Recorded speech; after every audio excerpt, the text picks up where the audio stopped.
the world views the whole head.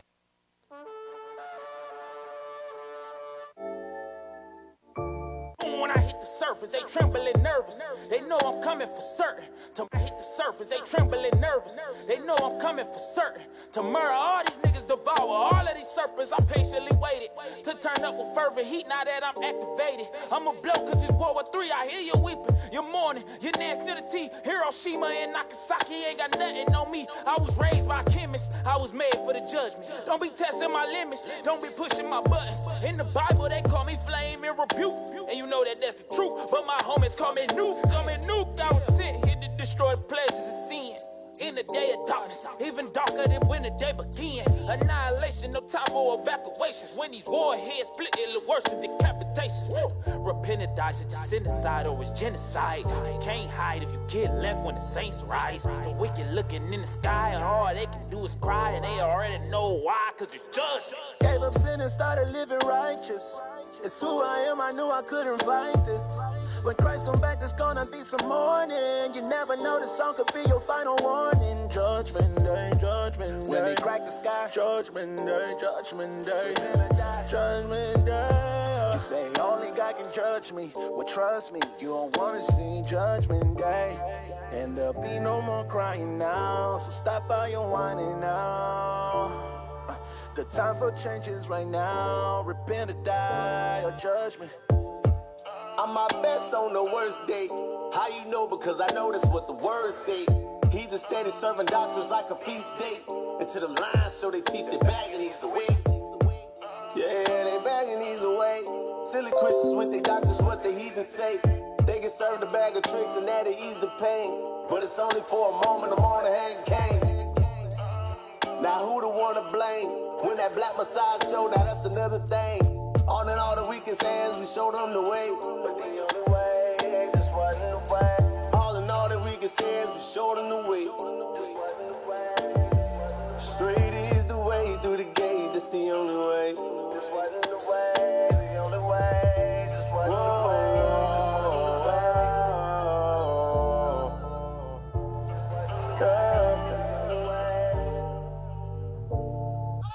Gave up sin and started living righteous. It's who I am, I knew I couldn't fight this. When Christ come back, there's gonna be some mourning. You never know, the song could be your final warning. Judgment day, judgment day. When they crack the sky, judgment day, judgment day. Judgment day. You say only God can judge me. Well, trust me, you don't wanna see judgment day. And there'll be no more crying now. So stop all your whining now. The time for change is right now. Repent or die, or judgment. Gave up sin and started living righteous. It's who I am, I knew I couldn't fight this. When Christ come back, there's gonna be some mourning. You never know, the song could be your final warning. Judgment day, judgment day. When they crack the sky, judgment day, judgment day. Judgment day. You say only God can judge me. Well, trust me, you don't wanna see judgment day. And there'll be no more crying now. So stop all your whining now. The time for change is right now. Repent or die, or judgment.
Never blink God. Oh, no, no, no. listen to him every day. This is how I meditate.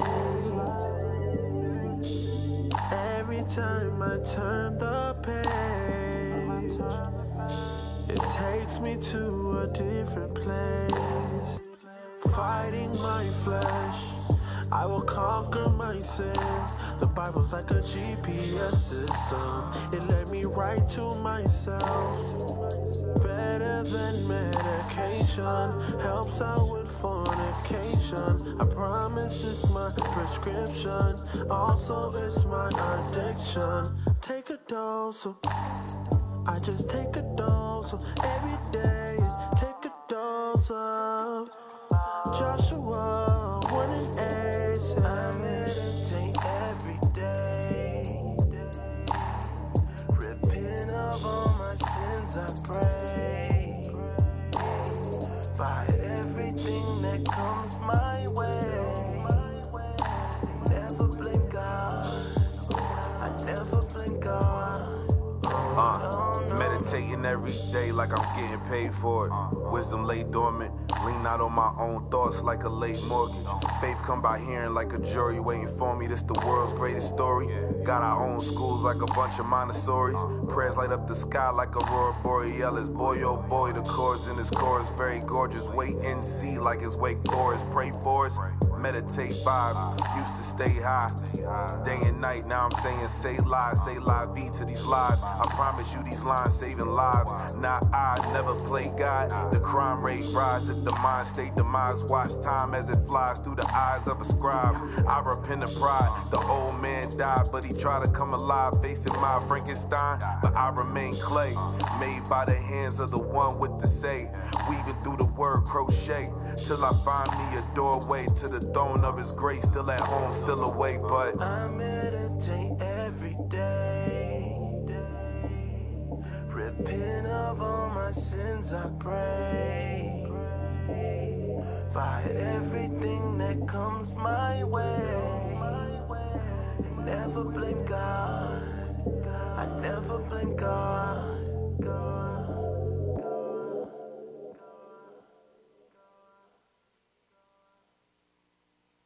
Hey, shalom, Israel, Most High in Christ, blessed. Happy Monday. All right, I know this one of the, like we say every week, one of them days that, us Israelites, for a lot of us, it's back to the plantation. So we don't really be enjoying Monday like that, but all praise to the Most High for IUIC 365 scripts in the 4 chapters a day. So this the perfect pick-me-up, to get off work and get edified, And today we covering the chapters of 1 Samuel, chapters 16 through 19. All right? I'll pray to the Most High for allowing me to have the opportunity to cover some of my favorite chapters in the Bible. All right? For the brothers know me, they know. You know what I'm saying? Sure. They know this is some of my favorite stuff. This is some good stuff right here. I'll pray to the Most High for allowing me the opportunity to edify the nation with these chapters right here. So without further ado, I ain't even say who we was. All right, so this IUIC Arkansas. I'm Officer Emmanuel. Soldier Ezekiel. Right, and we holding down the 4 chapters a day today. So make sure you take out your notebooks, you know what I'm saying, get your pens, precepts, and it's going to be some precepts today. All right, Lord's willing here, we get through all this. I probably got just too damn much. All right, but I'll pray to the Most High. Let's begin. 1 Samuel chapter 16, verse 1. The book of 1 Samuel, chapter 16 and verse 1. And the Lord said unto Samuel, How long wilt thou mourn for Saul, seeing I have rejected him from reigning over Israel? Right, so was it Wednesday when we went over 12 through 15? Yes, sir. Right, so in chapter 15, we saw when Saul just went the hell off. And, you know what I'm saying, it was over with. Samuel rejected him.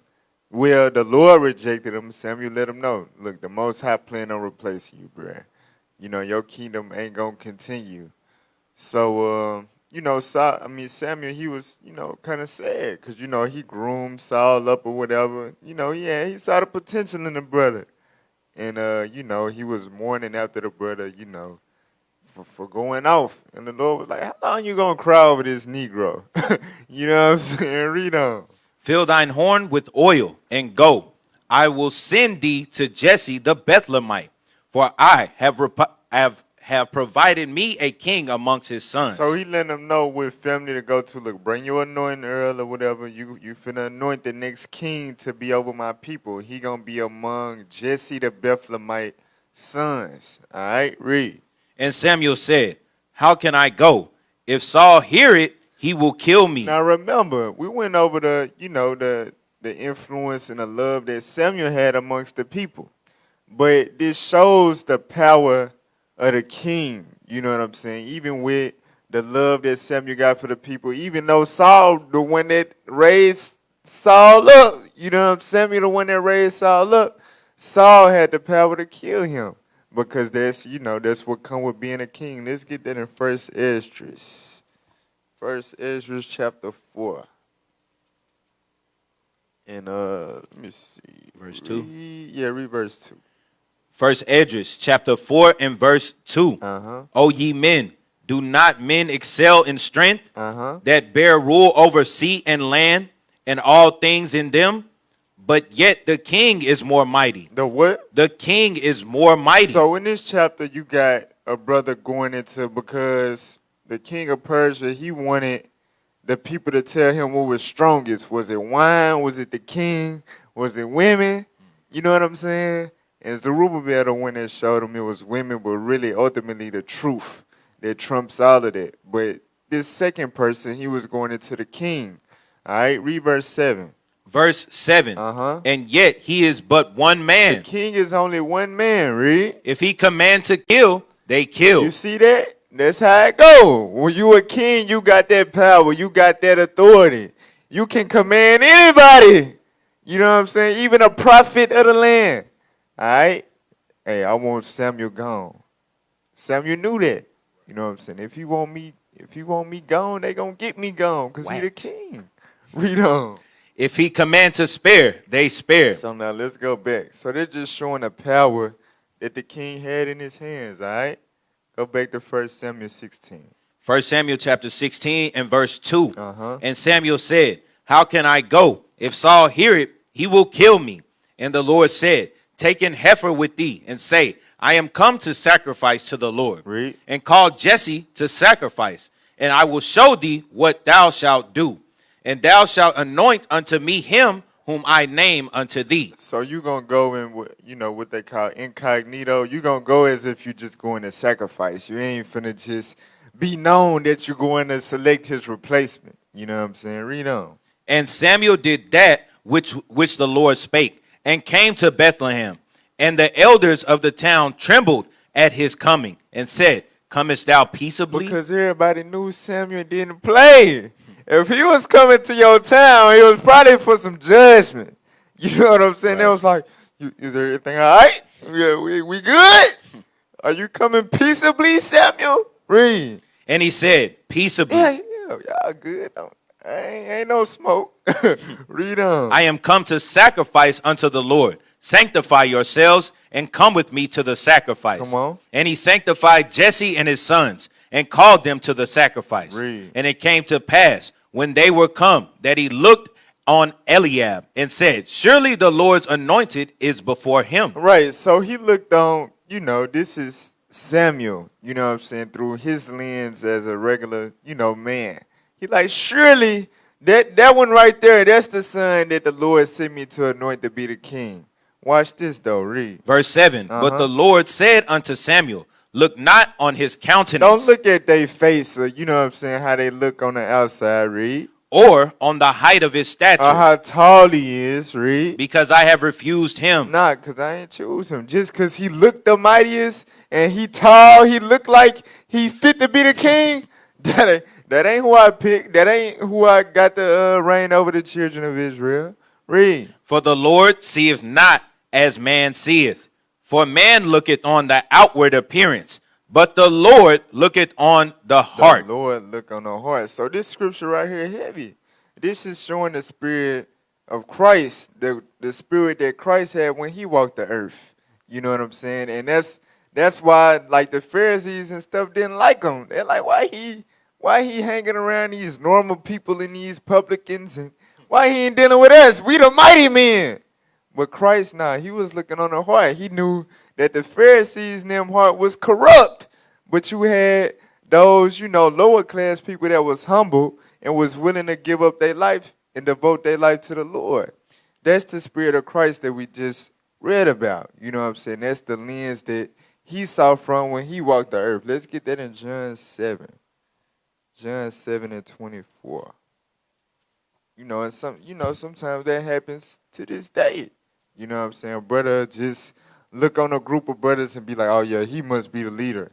Not knowing that, their brother just might be the soldier. Right. You know what I'm saying? Meanwhile, the camp leader over here to the right, the scrawny one with the long nappy hair. Right. You know what I'm saying? Read that. John chapter 7 and verse 24. Come on. Judge not according to appearance. Read that again. Judge not according to appearance. Ain't that what the Lord just said in 1 Samuel 16? Yes, sir. Read on. But judge righteous judgment. But judge righteous judgment. From there, go to Isaiah 11 and 1. Isaiah 11 and 1. Ironically, you know what I'm saying, that spirit, this person, he came from Jesse the Bethlehemite. Right. You know what I'm saying? But read that. Isaiah chapter 11 and verse 1. Come on. And there shall come forth a rod out of the stem of Jesse. Right. From the lineage of Jesse is going to come a rod. This is going into Christ. This is prophecy in the Old Testament. Right. Of Christ coming. Read. And a branch shall grow out of his roots. Right. That branch, according to, you got precepts in Zechariah, more in Isaiah, and all of that, that's referring to Jesus Christ. Read. Verse 2. And the Spirit of the Lord shall rest upon him. The Spirit of wisdom and understanding. Read. The Spirit of counsel and might. Read. The Spirit of knowledge and of the fear of the Lord. So what's the word that's constantly mentioned in that verse? Spirit. The Spirit. Right. The Spirit. The Spirit. You see what I'm saying? That's what the Lord was telling Samuel. Stop looking carnally. This is spiritual. We ain't selecting the mightiest looking brother. You know what I'm saying? It's the Spirit that I'm looking for. Read on. Verse 3. And shall make him of quick understanding in the fear of the Lord. Watch this. And he shall not judge after the sight of his eyes. It's going into Christ. He didn't judge after the sight of his eyes like a regular man would. He looked on the heart. He looked on the spirit. He judged righteous judgment. Read. Neither reprove after the hearing of his ears. Right. Now go to Hebrews 12 and 9. Hebrews chapter 12, verse 9. The Lord deal with the spirits of man. He don't care how you look on the outside. Read what you got. Hebrews chapter 12 and verse 9. Come on. Furthermore, we have had fathers of our flesh which corrected us. Read. And we gave them reverence. And we gave our corner fathers reverence. Read on. Shall we not much rather be in subjection unto the Father of spirits? Unto the who? The Father of spirits. Read. And live. So if we was in subjection to our daddies in the world, you know what I'm saying, that sometimes they'll just whoop you just because they feel like it. How much rather should we be in subjection to the Heavenly Father, who is the Father of spirits? The Father of spirits. He deal with the spirits, y'all. Let's go to Numbers 27 and 16. The Father deal with spirits. It's a certain spirit that he see on brothers to raise them up to a certain position. It don't got nothing to do with the outward appearance. Read what you got. Numbers chapter 27 and verse 16. Come on. Let the Lord, the God of the spirits of all flesh. The what? The spirits of all flesh. The God of the spirits of all flesh, or the Father of spirits. So this is in a context of him selecting a leader to the children of Israel. He letting you know it's always spiritual. It's always something he's seeing these men's spirits. Read. The God of the spirits of all flesh set a man over the congregation, which may go out before them and which may go in before them, and which may lead them out, and which may bring them in, that the congregation of the Lord be not as sheep which have no shepherd. All right, so from there, go back to 1 Samuel 16, verse 8. 1 Samuel chapter 16 and verse 8. Then Jesse called Abinadab and made him pass before Samuel. Right, so Jesse called his son Abinadab, like, hey, see if you the one that Samuel want to pick, read. And he said, neither hath the Lord chosen this. And Samuel was like, nah, the Lord ain't chose that one either. Read. Then Jesse made Shammah to pass by, and he said, neither hath the Lord chosen this. Not him either. Read. Again, Jesse made 7 of his sons to pass before Samuel. So he made 7 of his sons that was, a little bit older, a little bit bigger, more developed. You know what I'm saying? Like, it got to be one of these. They didn't hit puberty and all of that. It got to be one of them. You know what I'm saying? He calls them 7 to pass before Samuel. Read. And Samuel said unto Jesse, the Lord hath not chosen these. These ain't it. These ain't the ones that the Most High selecting. Read. And Samuel said unto Jesse, are here all thy children? These are the sons that you got, because ain't none of these the one. So you sure these are your sons? Read. And he said, there remaineth yet the youngest. Well, we do got the youngest one. We do got the baby boy. Read. And behold, he keepeth the sheep. Right, and he tending to the sheep. That's his job. He keep the sheep. Read. And Samuel said unto Jesse, send and fetch him, for we will not sit down till he come thither. Go get him. Go get the youngin. All right, and we gonna see if that's the one. Read. And he sent and brought him in. Now he was ruddy. Meaning brown, like how you see me, I'm ready. This is readiness right here. This ain't talking about no Esau red. No. Right. All right, it's talking about ruddy brown. Read. And withal of a beautiful countenance, and goodly to look to. Right, so he was a young, brown-skinned, handsome little fella. Read. And the Lord said, arise, anoint him, for this is he. And the Lord told Samuel, that's the one right there. He the one with the spirit that I'm looking for. Read. Then Samuel took the horn of oil and anointed him in the midst of his brethren. And the Spirit of the Lord came upon David from that day forward. So Samuel rose up and went to Ramah. Right, so the Spirit of the Lord came upon David from at that young age. You know what I'm saying? Being the youngest son, the Spirit of the Lord came upon him from that day forward.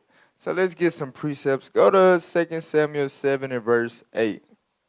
So remember, you know what I'm saying, Jesse was like, that we got my youngest son, he a keeper of the sheep. That's what he do.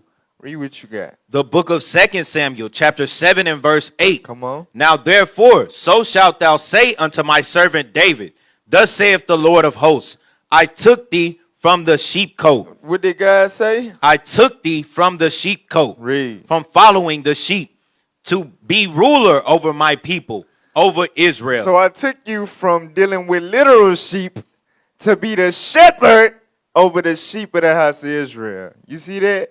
That's actually, we're going to get into it a little bit. That's like a little pattern that the Most High had with selecting leaders, some of the leaders. All right, from there, go to Psalm 78 and verse 70. Psalms chapter 78 and verse 70. The book of Psalms, chapter 78 and verse 70. Come on. He chose David also his servant. He did what? He chose David also his servant. Read. And took him from the sheepfolds. From the what? From the sheepfolds. Being the keeper of the sheep. Read. From following the ewes, great with young, he bought him to feed Jacob his people, and Israel his inheritance. So we took him from feeding the sheep in the backyard to feed the nation of Israel.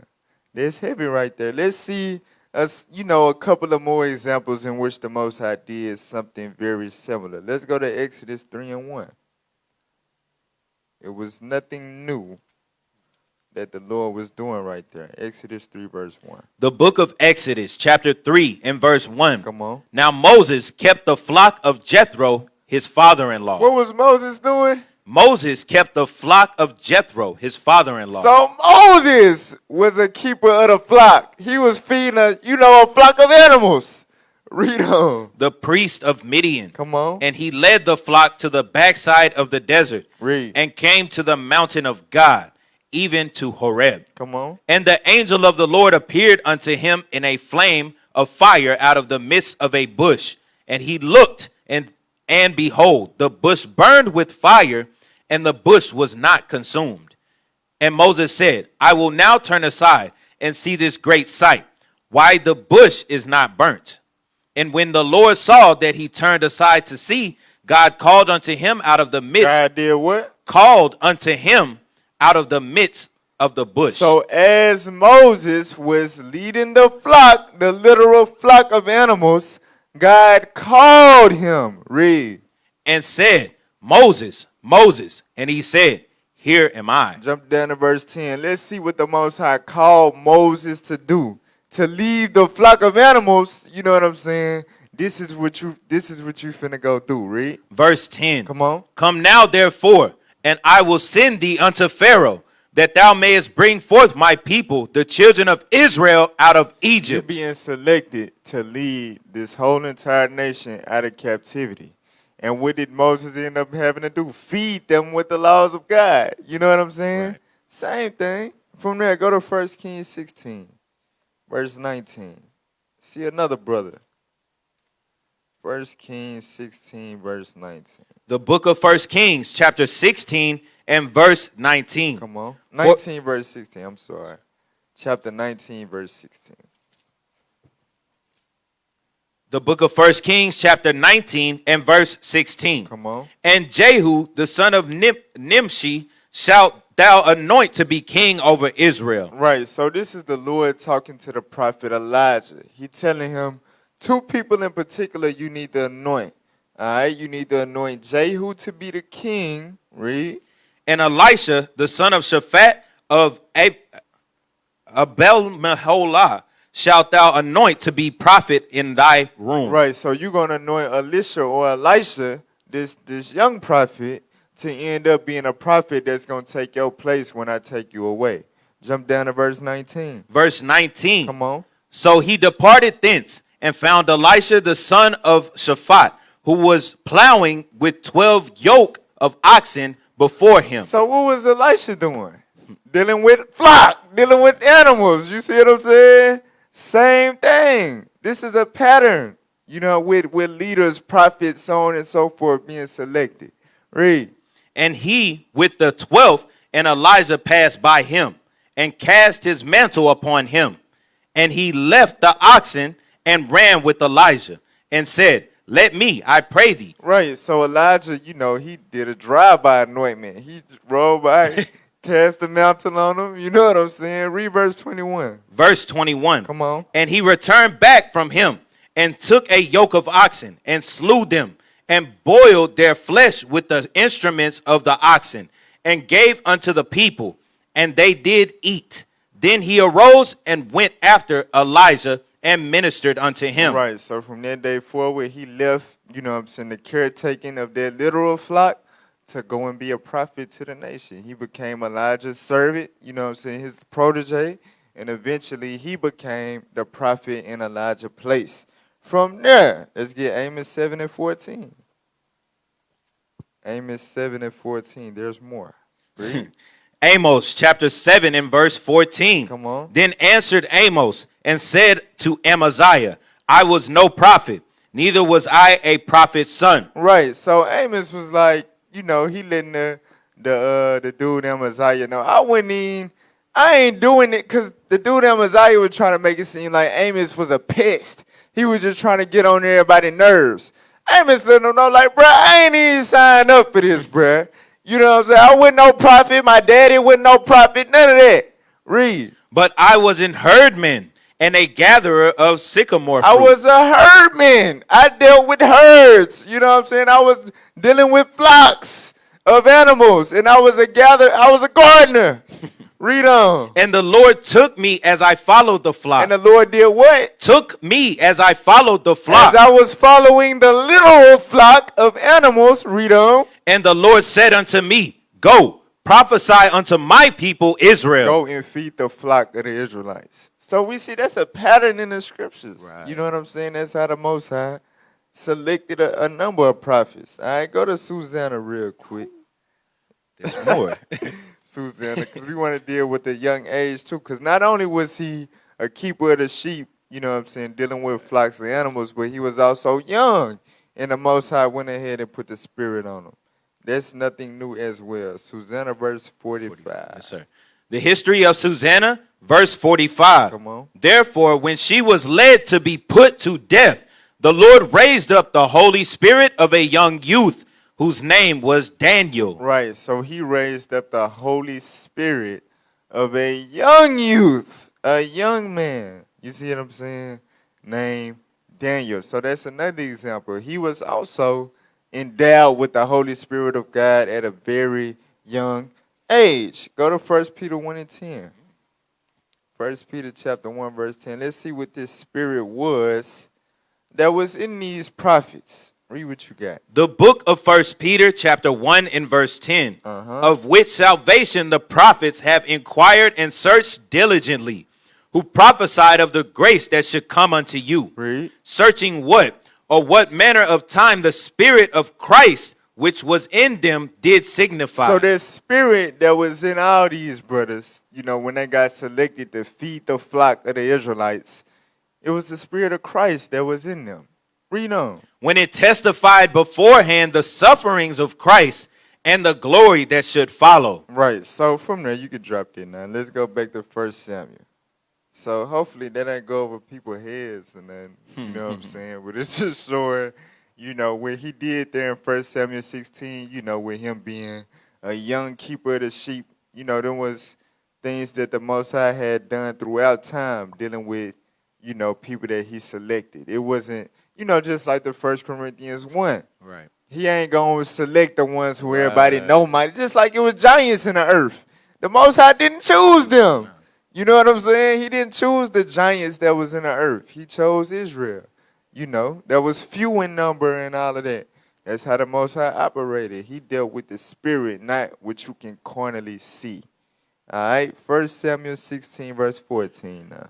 1 Samuel chapter 16 and verse 14. But the Spirit of the Lord departed from Saul. So simultaneously, you know what I'm saying, with the Lord putting the Spirit on David, the Spirit had left Saul. Mind you, Saul, just in chapter 15, he basically, you know, he was the tightest 3 and 10. You know what I'm saying? He got 2 admonitions. Still didn't want to humble down and repent. So Samuel was like, nah, bruh. You know what I'm saying? It's too late now. It's a wrap. The Lord rejected you from being king. All right? So the Spirit is leaving this brother. This brother is finna head on that downward spiral eventually, especially when David start putting in work. He gonna go down that downward spiral of being a reprobate. You know what I'm saying? He gonna get to the point, because in chapter 15 it said, rebellious is witchcraft. Right. He literally gonna get to the point where he dipping and dabbing in real witchcraft. You know what I'm saying? For real. But, you know, because the Spirit is leaving him. The Spirit leaving his brother. Read. But the Spirit of the Lord departed from Saul. And an evil spirit from the Lord troubled him. An evil spirit from the Lord. A lot of, you know, the Christian church, they don't teach us that. No. You know what I'm saying? The Lord was singing. Let's get that in, I think it's Proverbs 17. Let me see. The messenger. Because that's what angel mean. Let me see. 17 and 10, I think. 17 and 11. Yes, sir. The book of Proverbs, chapter 17 and verse 11. Come on. An evil man seeketh only rebellion. Ain't that what Saul just did in chapter 15? Right. He was rebelling. He was only seeking rebellion. Well, no, actually, no, I didn't. Oh, no. Like trying to justify himself and all of that. He was an evil man. seeking rebellion against the prophet of the Lord. Read. Therefore, a cruel messenger shall be sent against him. A cruel messenger or a cruel spirit or a cruel angel shall be sent to trouble you. That's what we see going on with Saul. Let's go back now. 1 Samuel chapter 16 and verse 15. Come on. And Saul's servant said unto him, Behold, now an evil spirit from God troubleth And thee. they was able to see like, damn, Saul, you got the devil on you. You know what I'm saying? So it was evident. It somehow manifested in whatever he was doing or saying. His servants was able to tell he had an evil spirit on him. All right, go to Sirach 4 and 17. So remember, in 1 Samuel chapter 10, Samuel told him, look, the spirit of the Lord going to come upon you, and you shall be turned into another man.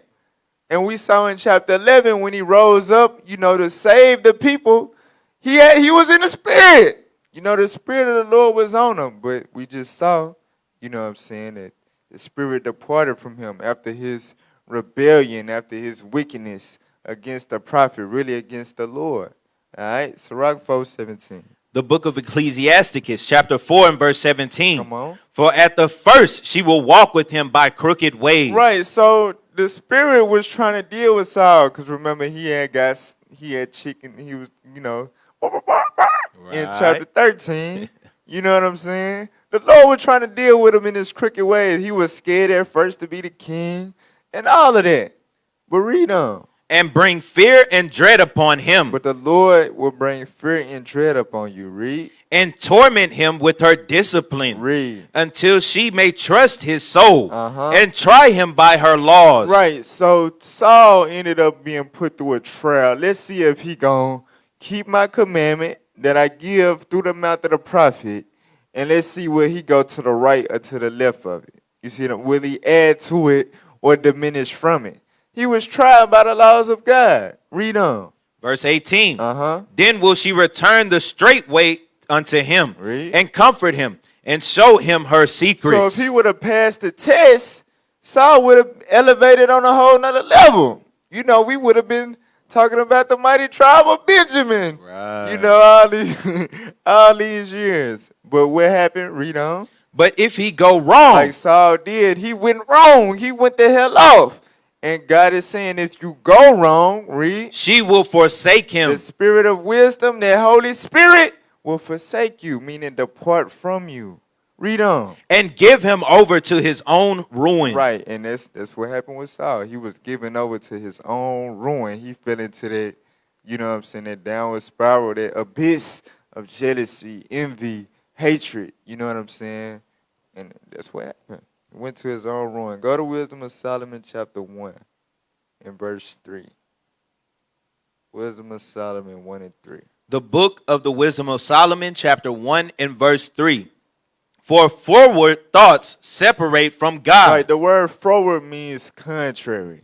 So the Lord, was trying to get Saul to do one thing, and his mind was set on doing the contrary. Read on. And his power, when it is tried, reproveth the unwise. And he was trying the Most High power. You know what I'm saying? Trying to justify himself and all of that. He was trying his power, and he got reproved. Saul said, Most High rejected you, bruh. You know what I'm saying? And then he was like, okay, yes, I have sinned. Don't take my honor from me and all of that. Read on. For into a malicious soul wisdom shall not enter. Come on. Nor dwell in the body that is subject unto sin. So wisdom of the Holy Spirit will not continue to dwell in a body that's subject unto sin, meaning sin has dominion over you. If sin has dominion over you, the Spirit of God can no longer dwell within you. Read on. For the Holy Spirit of discipline will flee deceit. Read that again. For the Holy Spirit of discipline will flee deceit. Right, and that's what happened. The Holy Spirit fled from the body of Saul because he was in the spirit of deceit.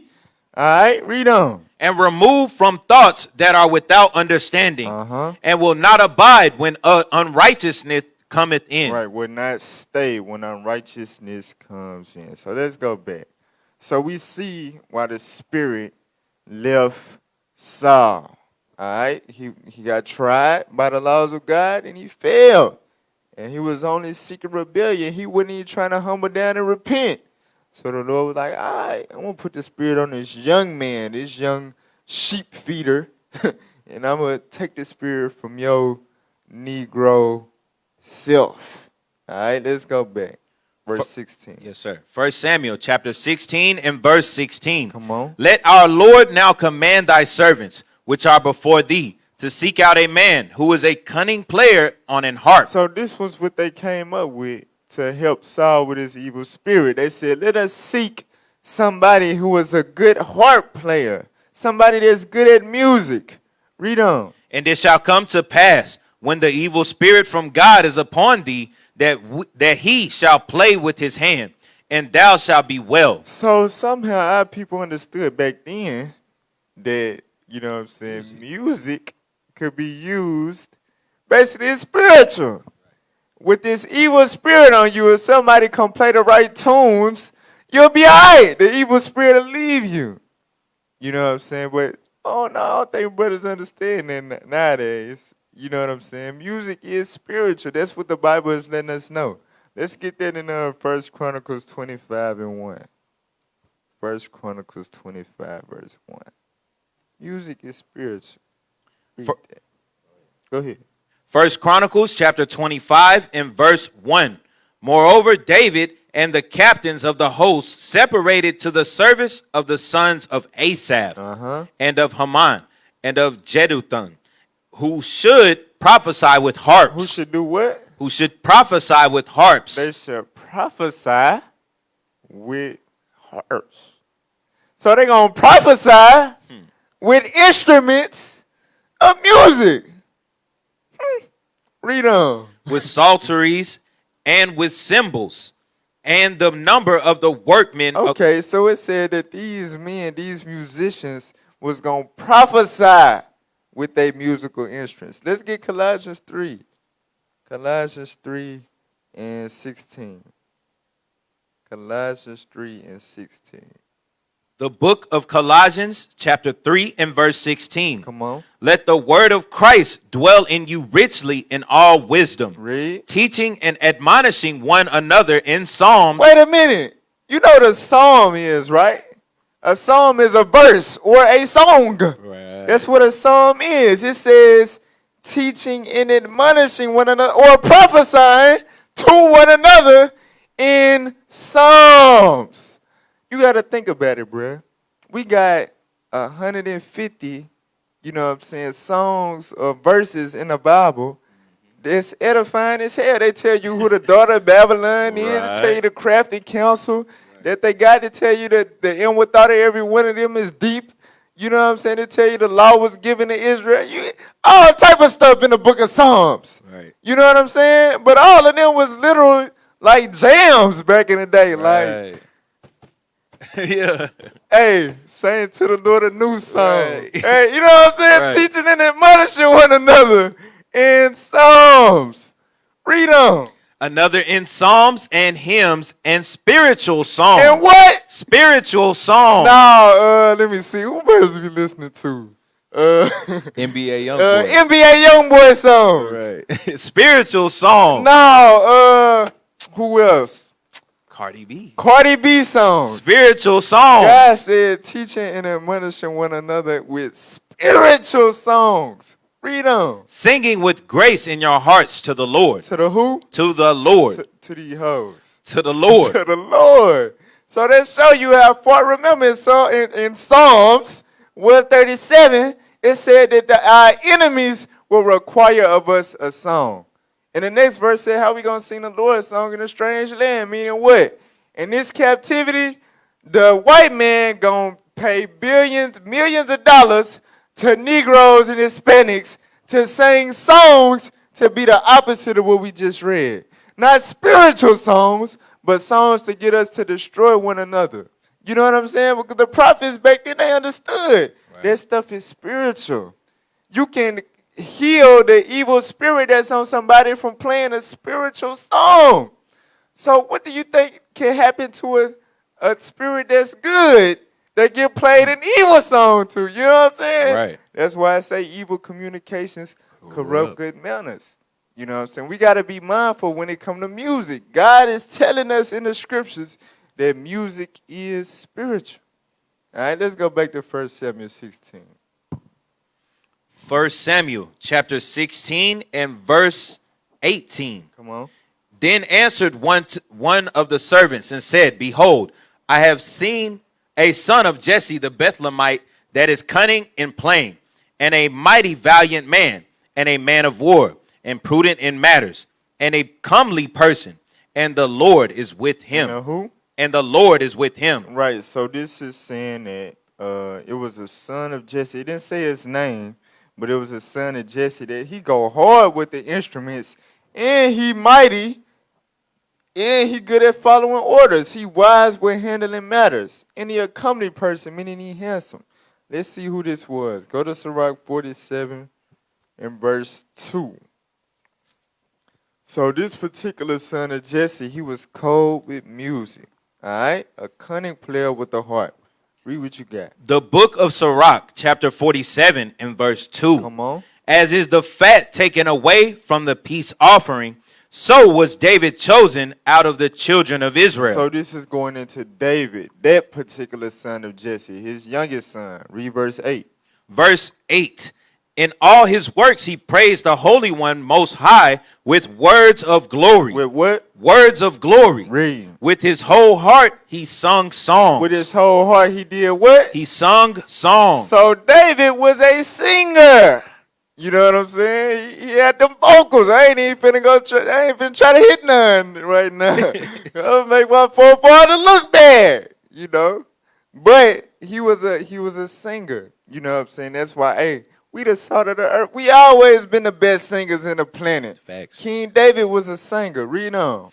And loved him that made him. Come on. He set singers also before the altar. And that's what we read in 1 Chronicles 25. He set up singers, the sons of Asaph. Read. That by their voices they might make sweet melody, and daily sing praises in their songs. Now daily sing about sex in their songs. Praises in their songs. Now daily sing about guns in their songs. Praises in their songs. Daily sing about selling drugs in their songs. Praises in their songs. So the songs we need to be making and listening to nowadays, now that we know the truth, Right. should be, what we just read. All right? But, what do I know?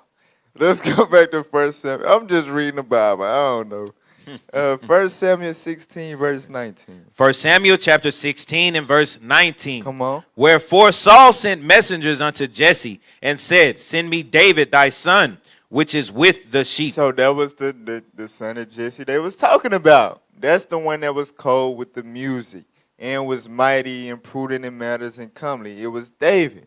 Read. And Jesse took an ass laden with bread, and a bottle of wine, and a kid, and sent them by David his son unto Saul. And David came to Saul and stood before him, and he loved him greatly. And David loved Saul. Even though Saul was, going off, David loved Saul. Read. And he became his armor bearer. And he became his armor bearer. You know what I'm saying? The one, basically like his Robin. How Batman and Robin. The sidekick. That's the road that David took. These his humble beginnings. Read on. And Saul sent to Jesse, saying, Let David, I pray thee, stand before me, for he hath found favor in my sight. And it came to pass. Right, and Saul said, I like this young brother. You know what I'm saying? Let him stand before me. He going to be able to, have some leadership. You know what I'm saying? That everywhere they go, they got that young soldier, that young officer that's always with them. That's what Saul did with David. He said, I like the spirit on that young brother. Yeah, let him stand before me. Read. And it came to pass, when the evil spirit from God was upon Saul, that David took an harp and played. My bad. Hold that real quick sir. And go to Proverbs 14 and 35. So the king liked David. He said, I like this young brother, man. Let him stand before me. Proverbs 14, verse 35. The book of Proverbs, chapter 14 and verse 35. Come on. The king's favor is toward a wise servant. Read that again. The king's favor is toward a wise servant. So obviously that's what David was as an armor bearer. You know what I'm saying? He was a wise one. He was prudent in matters. He wasn't no, little, deceitful, snaky, untrustworthy, lazy, slothful, hard-headed. No, he was a wise servant. We know him as a mighty king, but he started out as a wise servant to somebody slick, undeserving of a wise servant. But that's how he got the king's favor. All right, read on. But his wrath is against him that causeth shame. So now let's go back. Now read verse 23. 1 Samuel chapter 16 and verse 23. Come on. And it came to pass when the evil spirit from God was upon Saul, Whenever that evil spirit jumped on Saul, read. that David took an harp and played with his hand. So Saul was refreshed and was well, and the evil spirit departed from him. Right. So that was, he was being his brother's keeper. You know what I'm saying? He wouldn't run around, the evil spirit on Saul again. He knew, let me play this damn harp so that the spirit could get up off of him. You know what I'm saying? That was David's humble beginnings.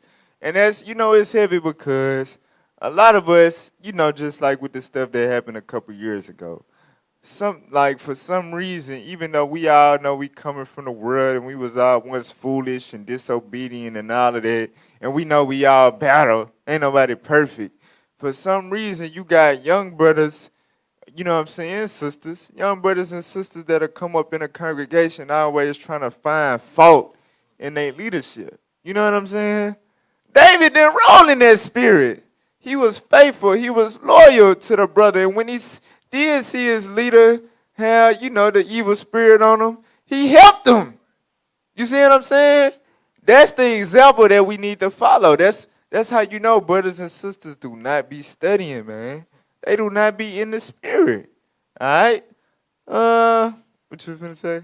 No. Okay, 1 Samuel 17, verse 1. 1 Samuel chapter 17 and verse 1. Come on. Now the Philistines gathered together their armies to battle, and were gathered together at Succoth, which belongeth to Judah, and pitched between Succoth and Azekah in Ephes-dammim. And Saul and the men of Israel were gathered together, and pitched by the valley of Elah, and set the battle in array against the Philistines. And the Philistines stood on a mountain on the one side, and Israel stood on a mountain on the other side, and there was a valley between them. So like we went over before, the Philistines always wanted smoke with the Israelites. They would not leave us the hell alone. So here we go again, and finna go to battle with these guys, right? And there went out a champion out of the camp of the Philistines, named Goliath of Gath, whose height was 6 cubits and a span. Well, it's the big show. This is the big show back then. You know what I'm saying? The big heavyweight champion of the Philistines. He come forth. Read on. And he had an helmet of brass upon his head, and he was armed with a coat of mail. Come on. And the weight of the coat was 5,000 shekels of brass. So he was a big brother with a mighty costume, all this armor, and what I'm saying? Look mighty as hell. Right. Read on. And he had greaves of brass upon his legs, and a target of brass between his shoulders. Read. And the staff of his spear was like a weaver's beam.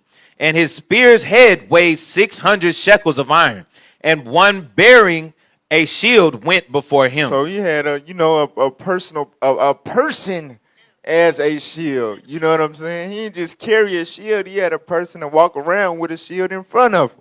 Read on.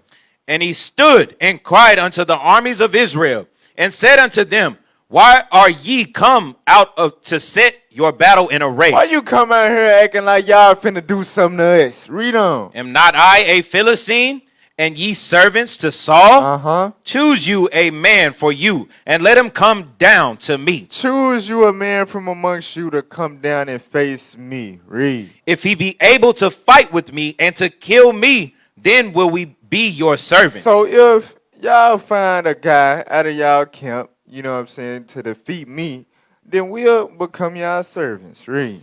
But if I prevail against him and kill him, then shall ye be our servants and serve us. Right, but if I defeat him, then y'all gotta be our servants. Read. And the Philistines said, I defy the armies of Israel this day.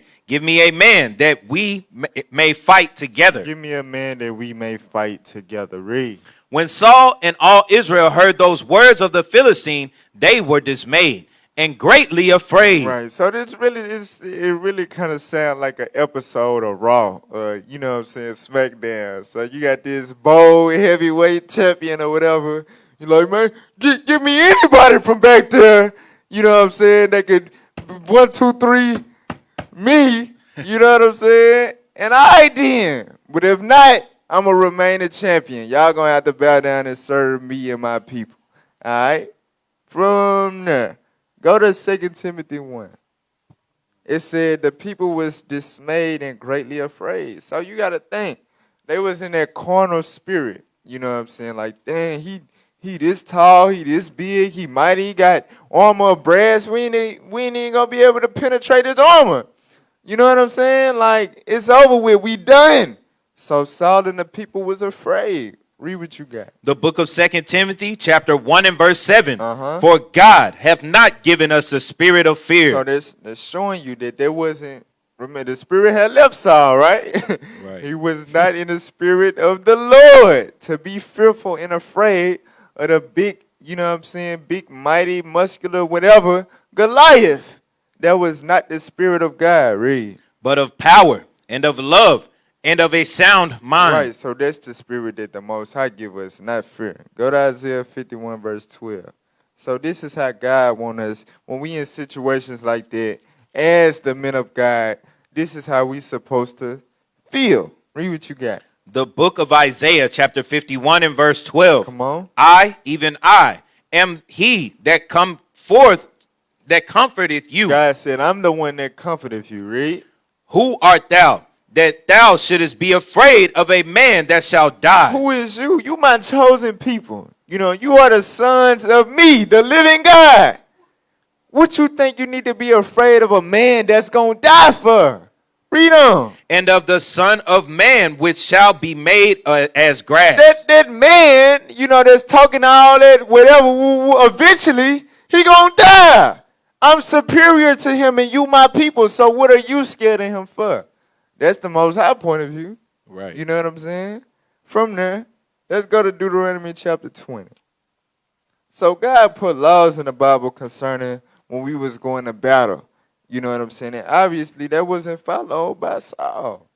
It was not followed by Saul. Read that. 20 and verse 1. Yes, sir.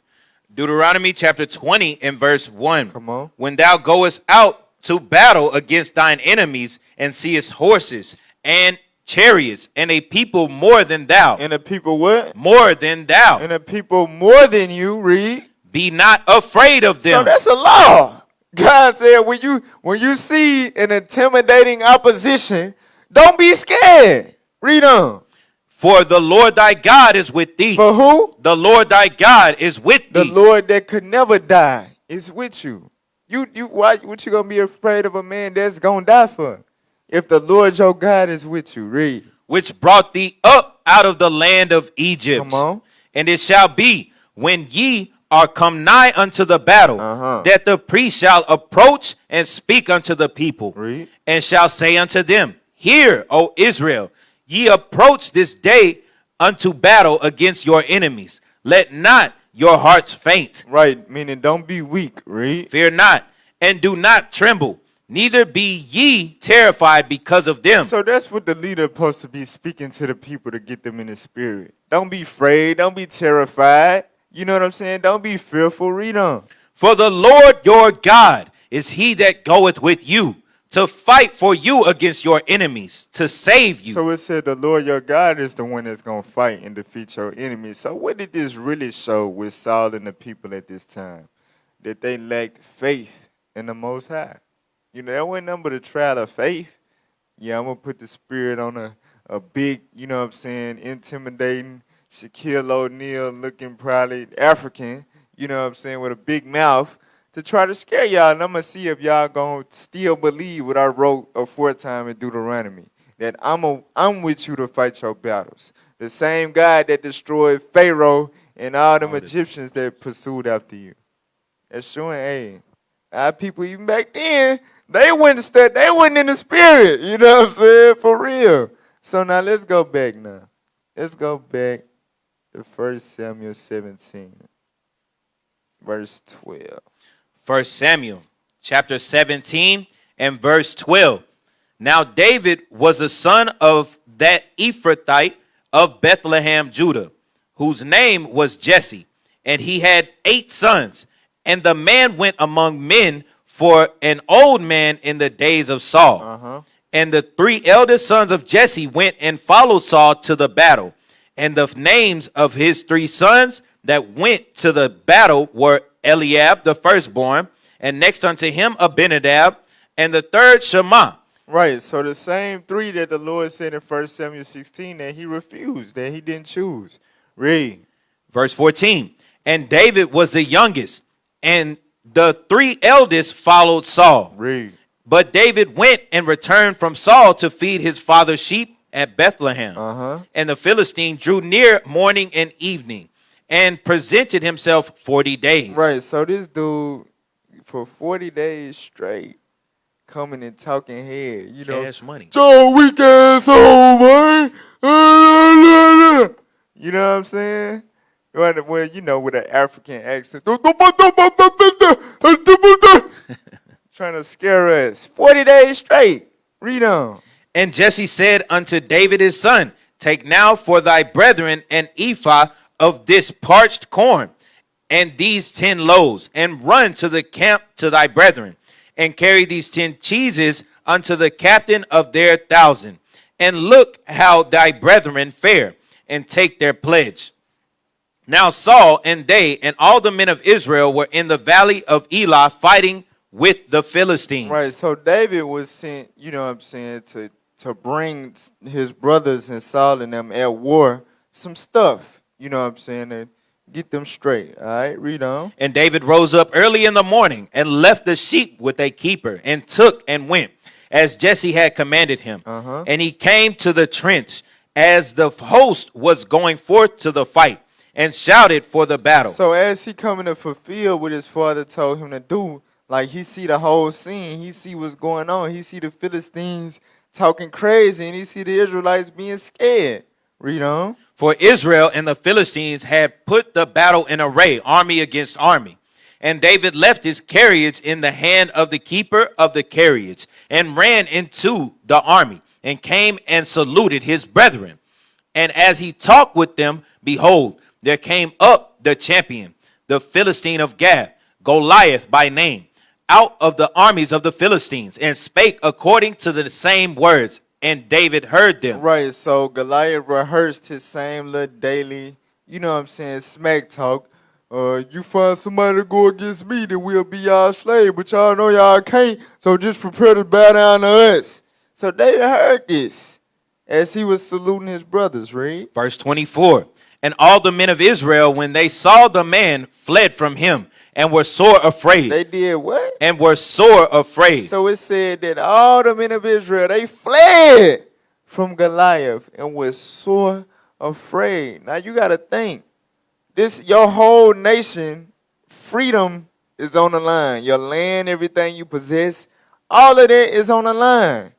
And you running, you scared. You know what I'm saying? Go to Psalms 94 and 16. That's why I said in 1 Samuel 16, mind you, David, older 3 brothers, they was here while this is going on. They didn't have the spirit to rise up. They was one of them brothers that was afraid. That's why the Lord said he didn't choose them. They didn't have the spirit on them. You know what I'm saying? Read what you got. Psalms chapter 94 and verse 16. Come on. Who will rise up for me against the evildoers? Or who will stand up for me against the workers of iniquity? Them the spirits that the Most High looking for. That's going to stand up for his people against the workers of iniquity, against the people that's trying to cause our downfall.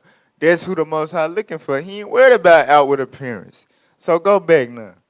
Verse 25. The book of 1 Samuel chapter 17 and verse 25. Come on. And the men of Israel said, have you seen this man that is come up? Surely to defy Israel, he is come up. Is he come up? And it shall be that the man who killeth him, the king will enrich him with great riches, and will give him his daughter. and make his father's house free in Israel. Right. So that's the same thing that Caleb did in the book of Joshua. You know what I'm saying? But they was letting David know, like, this dude right here, he came to defy Israel. But if it's a man that rise up to kill him, the king said that he gonna give them their daughter, great riches, and all of that. Basically, it's a prize on Goliath's head. All right, read on. And David spake to the men that stood by him, saying, What shall be done to the man that killeth this Philistine, and taketh away the reproach from Israel? For who is the uncircumcised Philistine, that he should defy the armies of the living God? Defy who? The armies of the living God. So that's what the soldiers themselves did not understand, that they were the armies of the living God. David knew that. And he was just, a sheep keeper. He was sent on a mission to help them. And he get the news, like, we need somebody to step up. He like, so what's going to be done to the brother to step up against this uncircumcised, nasty African talking all this mess? What's going to be done to that man trying to defy the armies of the living God? Go to Exodus 7 and 4.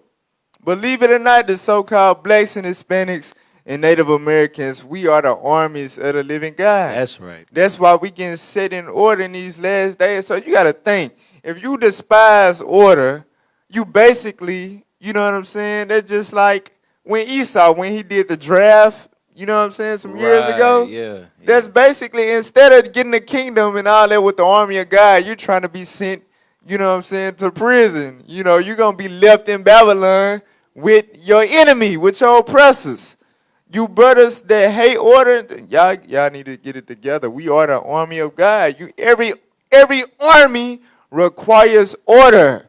That's why you got captains. That's why you got officers. That's why, you see what I'm saying? Yes, sir. We are the army of God. Read what you got. The book of Exodus, chapter 7 and verse 4. Come on. But Pharaoh shall not hearken unto you, that I may land my hand upon Egypt, and bring forth mine armies, and my people, the children of Israel, out of the land of Egypt by great judgment. So God said to bring forth his armies, which is his people, the children of Israel. Let's go back now. So we are the army of God. 1 Samuel 17, verse 27. The book of 1 Samuel, chapter 17 and verse 27. And the people answered him after this manner, saying, So shall it be done to the man that killeth him. Right, so the man that killed this Philistine, he going to get enriched by the king, and the king going to give him his daughter. All right, read on. And Eliab, his eldest brother, heard when he spake unto the men.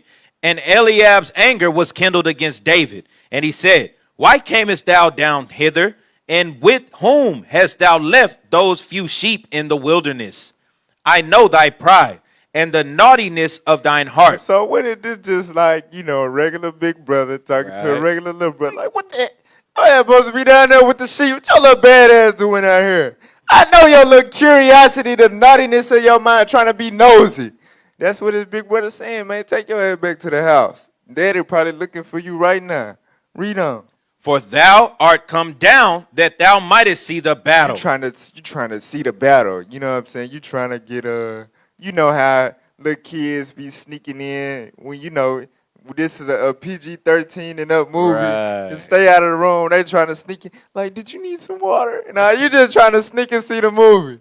That's what the big brother said to David. You just came to see the battle, trying to be nosy. Read on. Verse 29. And David said, What have I now done? Is there not a cause? I mean, what's the problem? Y'all scared? Ain't nobody to step up? I don't see the issue. Read on. And he turned from him toward another, and spake after the same manner. And the people answered him again after the former manner. Read. And when the words were heard which David spake, they rehearsed them before Saul, and he sent for him. Right, so David was telling the people he was ready, he was willing, he wasn't scared. So the people let Saul know, and Saul said, all right, send him my way. Read. And David said to Saul, Let no man's heart fail because of him.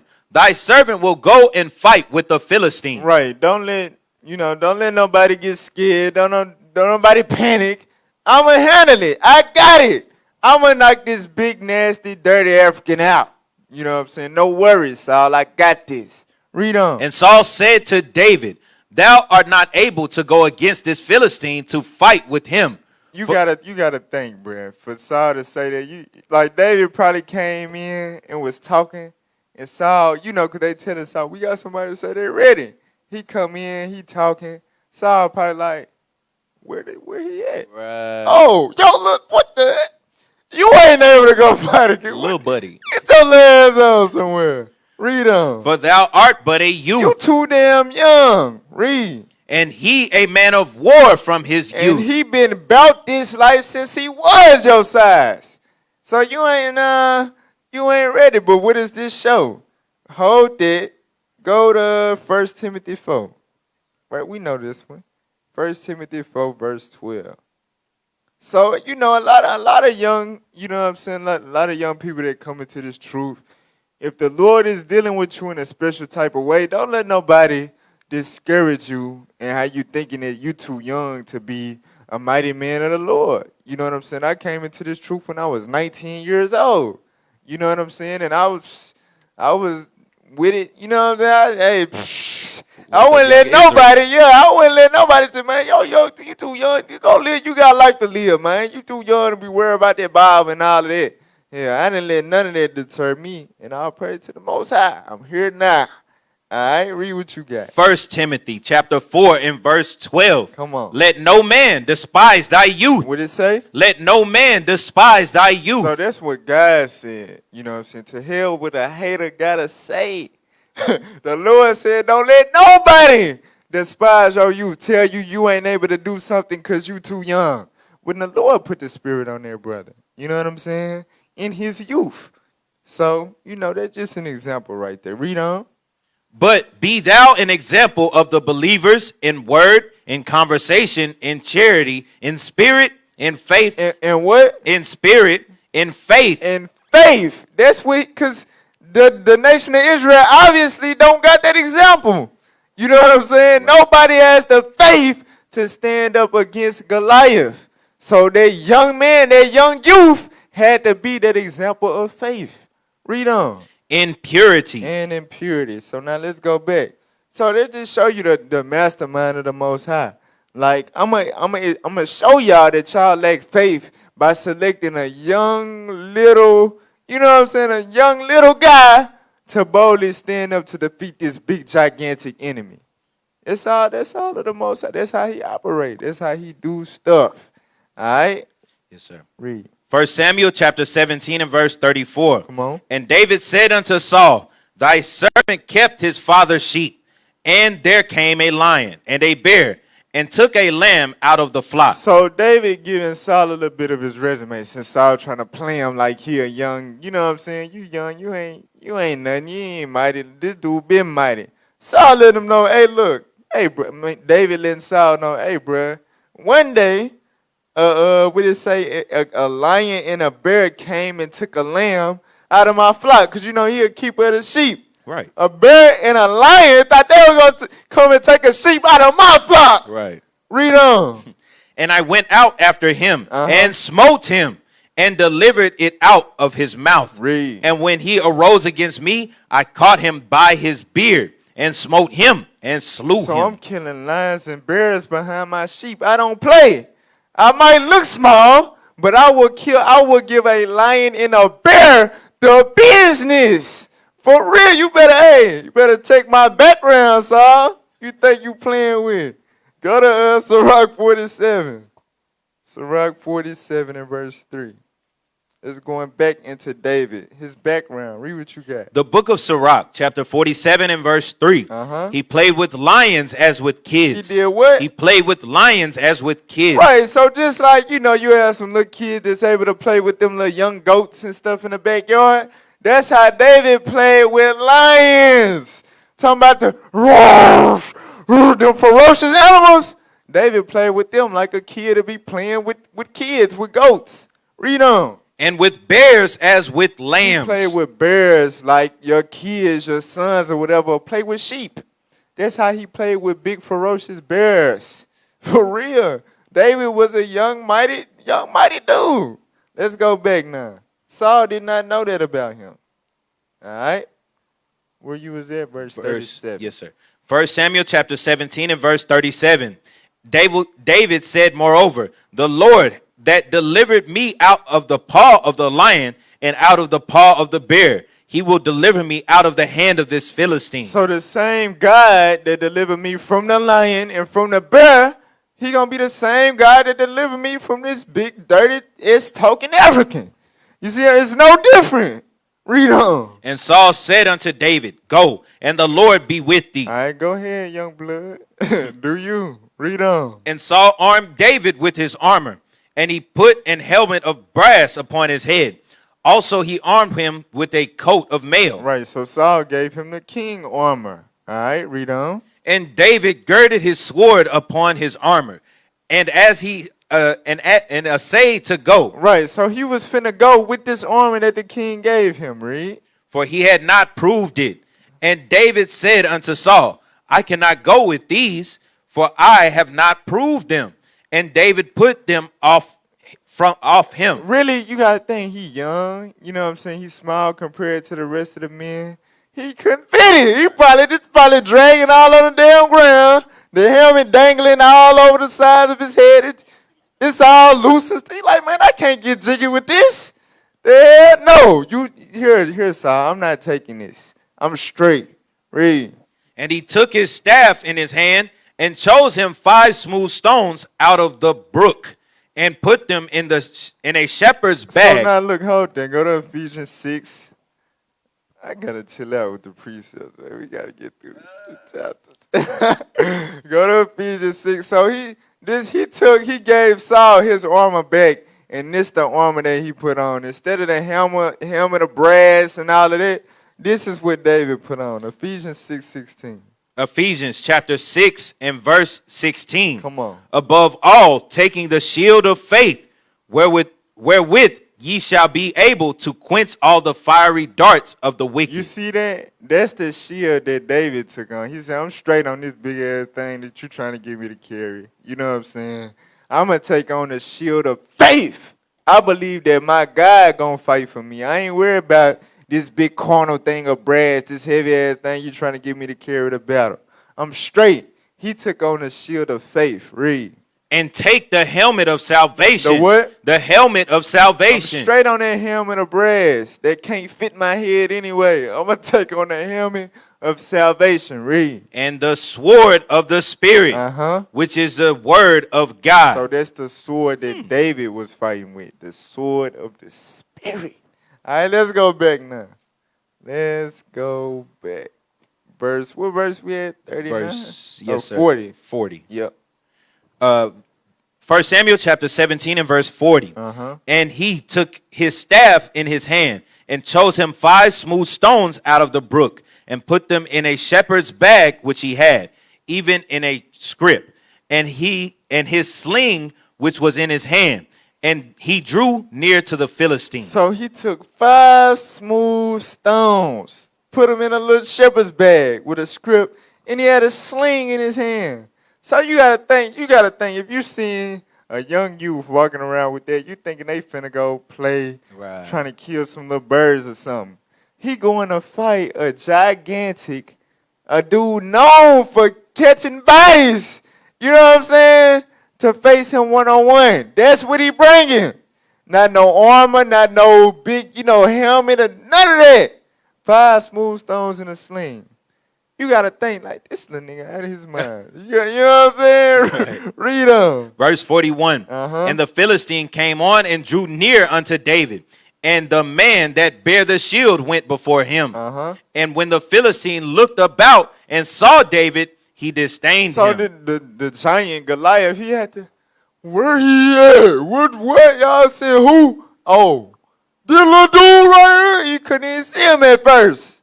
Read on. For he was but a youth and ruddy and of a fair countenance. Right, he was a young little handsome dude. Read. And the Philistine said unto David, am I a dog that thou comest to me with staves? Right, I'm a dog that you coming to me with some little stones in a sling? Read on. And the Philistine cursed David by his God. Right, he said, on dagging, you ain't finna play with me. On dagging, you don't want no smoke. All right, read on. And the Philistine said to David, come to me, and I will give thy flesh unto the fowls of the air, and to the beasts of the field. All right, come on, little man. I'm finna make you a snack to the birds of the sky, the little eagles and crows and stuff flying around. Read. Then said David to the Philistine, thou comest to me with a sword, and with a spear, and with a shield. You coming to me, you way bigger than me. You way more experienced than me. You a giant, you talking all this head, and you coming to my little self with a sword and a spear and a shield. Read on. But I come to thee in the name of the Lord of hosts. With the sword of the Spirit. Right. With the shield of faith. With the helmet of salvation. I'm coming to you and I ain't got none of that. All I got is the word of the Lord. Read. The God of the armies of Israel. The God of the armies of who? Of Israel. Once again, showing who is the army of God. Us. Read. Whom thou hast defied. Right, who you didn't talk bad about. So let's get that in Zechariah 4 real quick. In verse 6. So this is the understanding that David had. You know what I'm saying? He knew he didn't need all that the sword and the spear and the shield in a corner sense. He didn't need it. He had the Spirit of God. Read. The book of Zechariah, chapter 4 and verse 6. Uh-huh. Then he answered and spake unto me, saying, this is the word of the Lord unto Zerubbabel, saying, not by might, nor by power, but by my spirit, saith the Lord of hosts. Who Read that again. Not by might. Not by might, not by a carnal sense of power and strength, but by what? Nor by power, but by my spirit, saith the Lord of hosts. That's the only way we able to overcome. You know what I'm saying? And that's what the NFAC don't understand. You know, it ain't no amount of guns. It ain't no amount of firepower that you can get to overthrow this white man. This is a spiritual warfare. Right. You know what I'm saying? That's the only way that we can overcome our enemies. It's been that since the beginning. All right? And that's what our forefather David understood. Let's go back to 1 Samuel. 1 Samuel 17:46. 1 Samuel chapter 17 and verse 46. This day will the Lord deliver thee into mine hand, and I will smite thee and take thine head from thee. And I will give the carcasses of the hosts of the Philistines this day unto the fowls of the air and to the wild beasts of the earth, that all the earth may know that there is a God in Israel. And all this assembly shall know that the Lord saveth not with sword and spear, for the battle is the Lord's, and he will give you into our hands. Right. So David understood in the spirit. He said, look, all what everybody gonna learn from this that's finna happen is that the Lord ain't gonna save with sword and with spirit. You know what I'm saying? It's all about the spirit. Let's get that in Hosea 1 and 7. Hosea chapter 1 and 7. It say the Lord don't save with sword and spirit. The battle is his. He do it how he want to do it, as opposed to how man thinks it has to be done. Read what you got. The book of Hosea, chapter 1 and verse 7. Come on. But I will have mercy upon the house of Judah. Read. And will save them by the Lord their God. By who? The Lord their God. Read. And will not save them by bow, nor by sword, nor by battle, by horses, nor by horsemen. So this was prophecy of what was to happen. Let's get it in 2 Kings 19, when Hezekiah was the king and all of that. And I think it was the same, if I'm not mistaken, was it the Philistines again? Oh, I forget. It might have been this. I forget. But, you know what I'm saying? Hosea was prophesying that the Lord was going to save Judah from their enemies without the sword and without the spear and all of that. Let's get there. Chapter 19, verse 34. The book of 2 Kings, chapter 19 and verse 34. Watch this. For I will defend this city to save it for mine own sake, and for my servant David's sake. Read. And it came to pass that night that the angel of the Lord went out and smote in the camp of the Assyrians 185,000. Right. So this is when the Assyrians, you know what I'm saying, they took the northern kingdom and they thought they was going to do southern kingdom the same way. Right. And the Lord said, nah, I'm going to save Judah. You know what I'm saying? Judah ain't going. But it ain't going to be by sword or by spirit. It's going to be by my spirit. Read that again. He's the angel of the Lord. And the angel of the Lord went out and smote in the camp of the Assyrians 185,000. 185,000. 185,000 dead ops. Read on. And when they arose early in the morning, behold, they were all dead So they corpses. woke up and the battle was over. Right. Before it even started. You know what I'm saying? That's how the Lord get down. That's what the prophet Hosea prophesied to happen. That was the fulfillment of that. 'Cause that's how the Lord like to operate. All right, so let's go back now. 1 Samuel 17:48. The book of 1 Samuel chapter 17 and verse 48. And it came to pass when the Philistine arose and came and drew nigh to meet David, that David hasted and ran toward the army to meet the Philistine. And David put his hand in his bag and took thence a stone and slang it. And what? And slang it. So he running up. You know what I'm saying? He reaching to the bag. He pull that stone back. Read on and slang it. Read. And smote the Philistine in his forehead. And that's how, David, he was a young gunslinger with no gun. He had precise aim. With a slingshot, that mug hit the Philistine dead bullseye in the forehead. Read on. That the stone sunk into his forehead. That's how you know little David had power. He was strong in the Lord and the power of his might.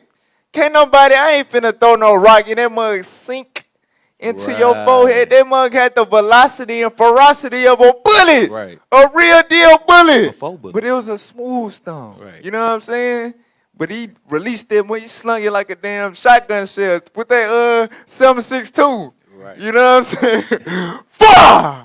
Hit the Philistine dead in his forehead. Read on. And he fell upon his face And to that the earth. Philistine dropped dead, flat on his face. Read. So David prevailed over the Philistine with a sling and with a stone, and smote the Philistine and slew him. But there was no sword in the hand of David. David ain't had no sword.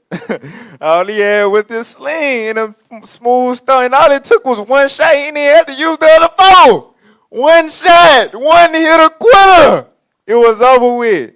Read on. Therefore David ran and stood upon the Philistine and took his sword. So you know how you gun your enemy down, then you go and stand over him to make sure the job finished. Right. The other boy did him nasty, man. You know, he went up to him, stood over the big giant. Right. And then what? And took his sword and drew it out of the sheath thereof. He took the Goliath sword, read on. And slew him and cut off his head therewith. He cut off that man's head with his own damn sword. Oof. Cold. Read on. And when the Philistines saw their champion was dead, they fled. They what? They fled. They ran. This is a little young youth. They all ran from this young fella. Why? Because he was in the spirit of the Lord. They knew, it's some supernatural going on. He's shooting rocks like bullets, like AK. He got a damn AK-47 in his arm. What the hell going on? We out of here. You know what I'm saying? For real. Go to Sirach 47 and 4. Sirach 40. Damn, we going to have to fly through 18 and 19. Oh, pray. You know, this story is just, man. Love this damn story, man. Yes, sir. Sirach 47 and 4. The book of Sirach, chapter 47 and verse 4. Come on. Slew he not a giant when he was yet but young? Right, when he was a youngin, he killed a giant, read. And did he not take away reproach from the people when he lifted up his hand with the stone in the sling and beat down the boasting of Goliath? Right, he gave the big African the beat down with one stone, one sling. You know what I'm saying? That's all it took. Gave him the beat down, took away our reproach. Read. For he called upon the Most High Lord. Who did he call upon? Called upon the Most High Lord. Called upon the Most High. That's who gave him his strength. That's who gave him that, you know what I'm saying, that AK-47 like cockback strength in his arm. Read on. And he gave him strength in his right hand to slay that mighty warrior and set up the horn of his people. Because when no little kid gonna throw a rock that strong and powerful to penetrate a big mighty dude forehead like that to sink in it. Right. That was an angel in his arm that did that gave him that boost. For real. Let's go back now. It's 1 Samuel 17:55. First, you don't want 17:55. Yes, sir. 1 Samuel chapter 17 and verse 55. And when Saul saw David go forth against the Philistine, he said unto Abner, the captain of the host, Abner, whose son is this youth? And Abner said, as thy soul liveth, O king, I cannot tell. So they so shocked us, they forgot who the hell son he was. Read. And the king said, inquire thou whose son the stripling is. And as David returned from the slaughter of the Philistine, Abner took him and brought him before Saul with the head of the Philistine in his hand.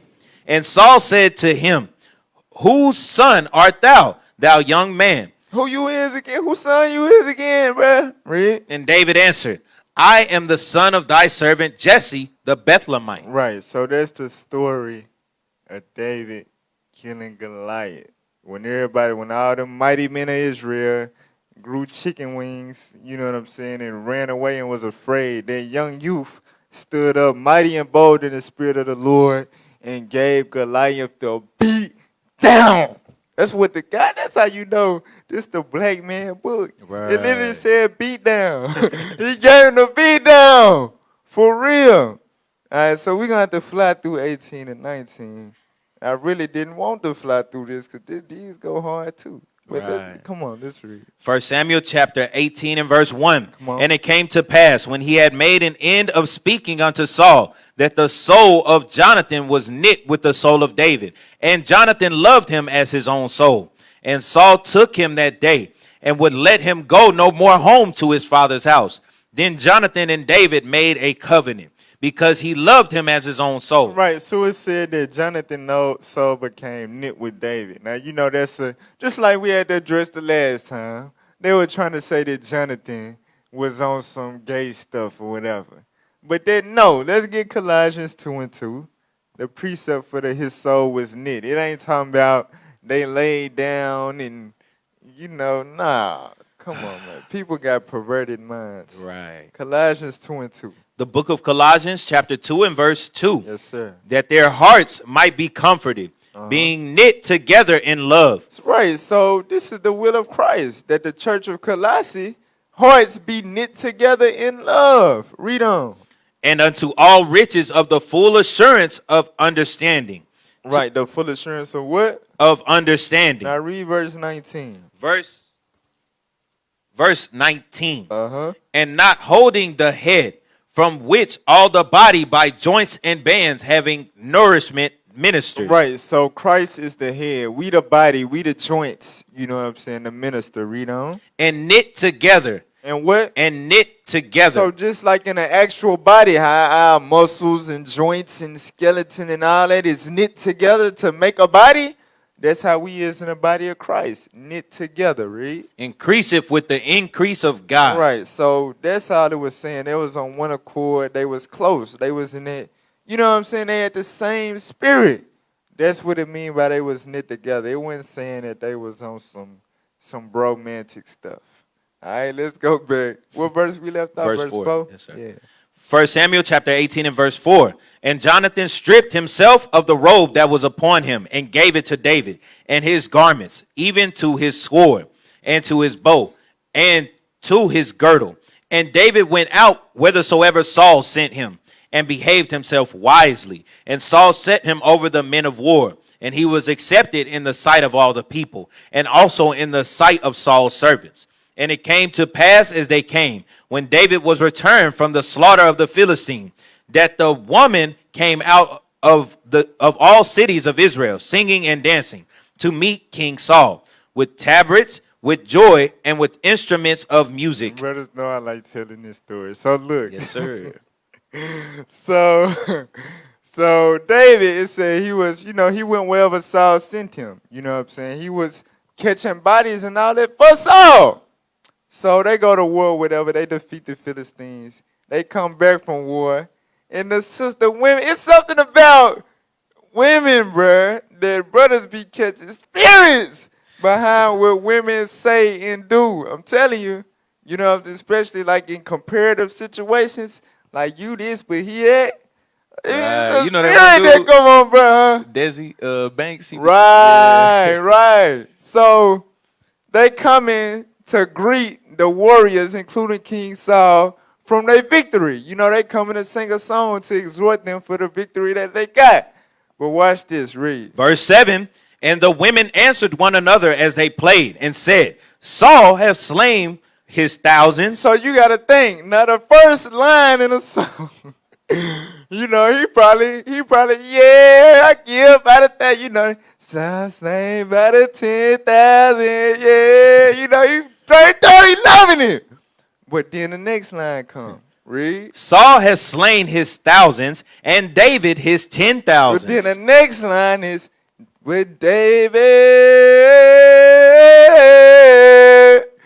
by the 10,000. So then like, you know how you the record is, Yeah. oh, what the hell? So he exponentially more of a killer. That's the first thought that come to Saul's mind. Instead of just appreciating the song, like, bro, yeah, you killed by the that's a lot. You mighty as hell. Right. The women see that you mighty. It's just the David. You just, you know what I'm saying? The Bible say give credit where it's due. You know, a laborer is worthy of his reward. But watch this, read. Verse 8, and Saul was very wroth. Saul was what? Very wroth.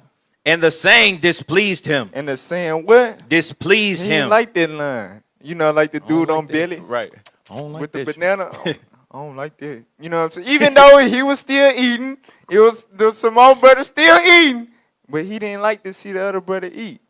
Same spirit got on Saul. That was the same spirit. Read that verse again, verse 8.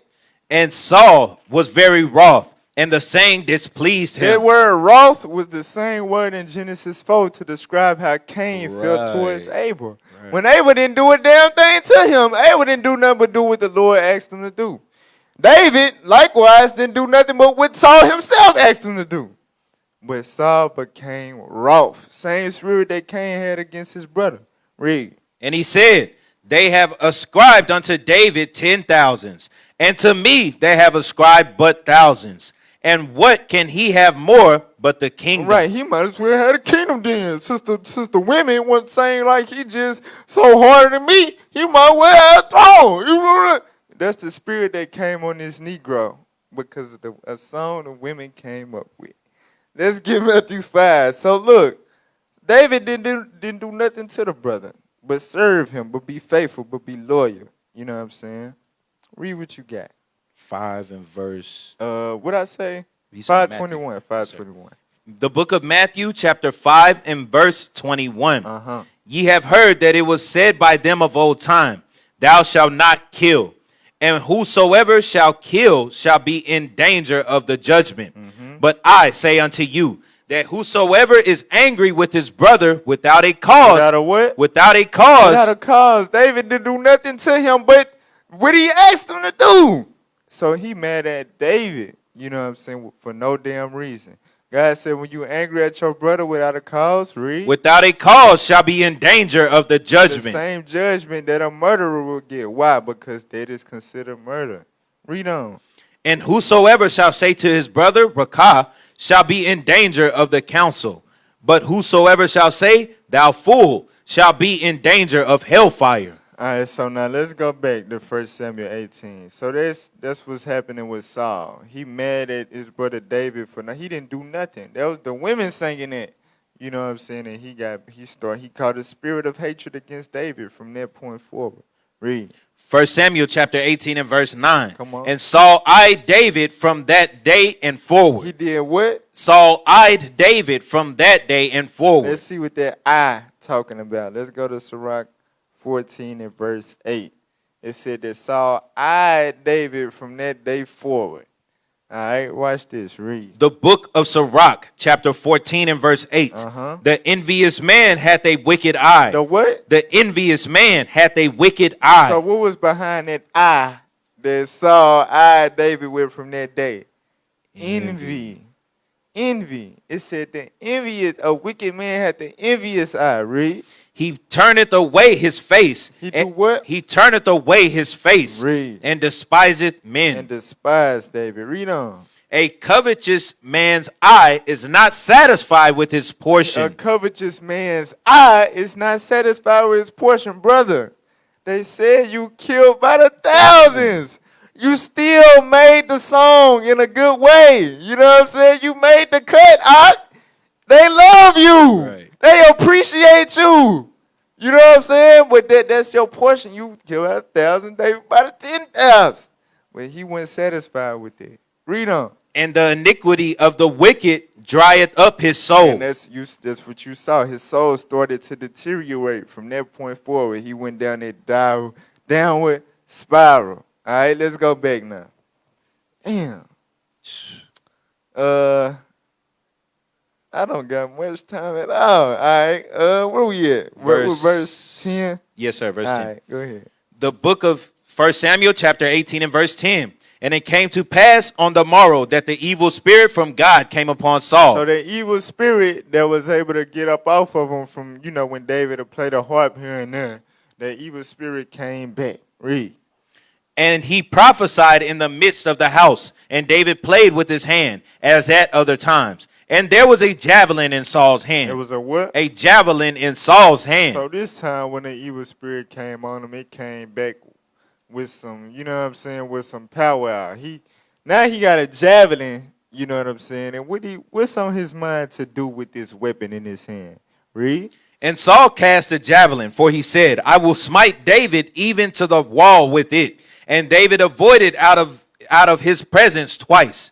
And Saul was afraid of David, because the Lord was with him and was departed from Saul. So look, mind you, this is an evil spirit. So he throw the javelin at David. Like he can't believe how quickly, this ninja-like ability that David got. So when he saw how David was able to flee, that evil spirit in Saul became afraid. That's why it's saying James 2:19, even the devils believe and tremble. You know what I'm saying? Once he saw that spirit on David, how he was able to get up out of there, that made him scared. And he was the one seeking the bread of life. And he became the scared one. All right, read on. Verse 13, therefore Saul removed him from him and made him his captain over 8,000. And he went out and came in before the people. So Saul basically demoted the brother because, there was his armor bearer. You know what I'm saying? The man he always had with him. He said, nah, you get away from me. You go be a captain of 1,000. You know what I'm saying? And let's get that in Luke 6:22. That's how you know the spirit was on David. The spirit was on David. Read that. The book of Luke chapter 6 and verse 22. Come on. Blessed are ye when men shall hate you, and when they shall separate you from their company. When they shall what? Separate you from their company. That's what we just saw with Saul. He separated David from his company for no reason. Read on. And shall reproach you, and cast out your name as evil for the Son of Man's sake. So now let's go back. All right, verse 14. The book of 1 Samuel chapter 18 and verse 14. And David behaved himself wisely in all his ways, and the Lord was with him. Wherefore, when Saul saw that he behaved himself very wisely, he was afraid of him. Right, that's 1 Peter 2:15, Romans 12 and 20. He was heaping coals of fire on Saul's head. He like, why this nigga ain't turning to the devil like me? You know what I'm saying? What the hell? He's still following my orders, and this ain't right. And he started to get scared of David's righteousness. That's how you know, hey, you fervent, you in the spirit when you making people scared by your righteousness. All right, read on. But all Israel and Judah loved David, because he went out and came in before them. Right, because everybody knew he the one that's really putting his life on the line and really doing the work. Even though he don't got the throne, he the one really out here getting it in. They love David. Read. And Saul said to David, behold, my elder daughter Merab, her will I give thee to wife. Only be thou valiant for me, and fight the Lord's battles. For Saul said, let not mine hand be upon him, and let the hand of the Philistines be upon him.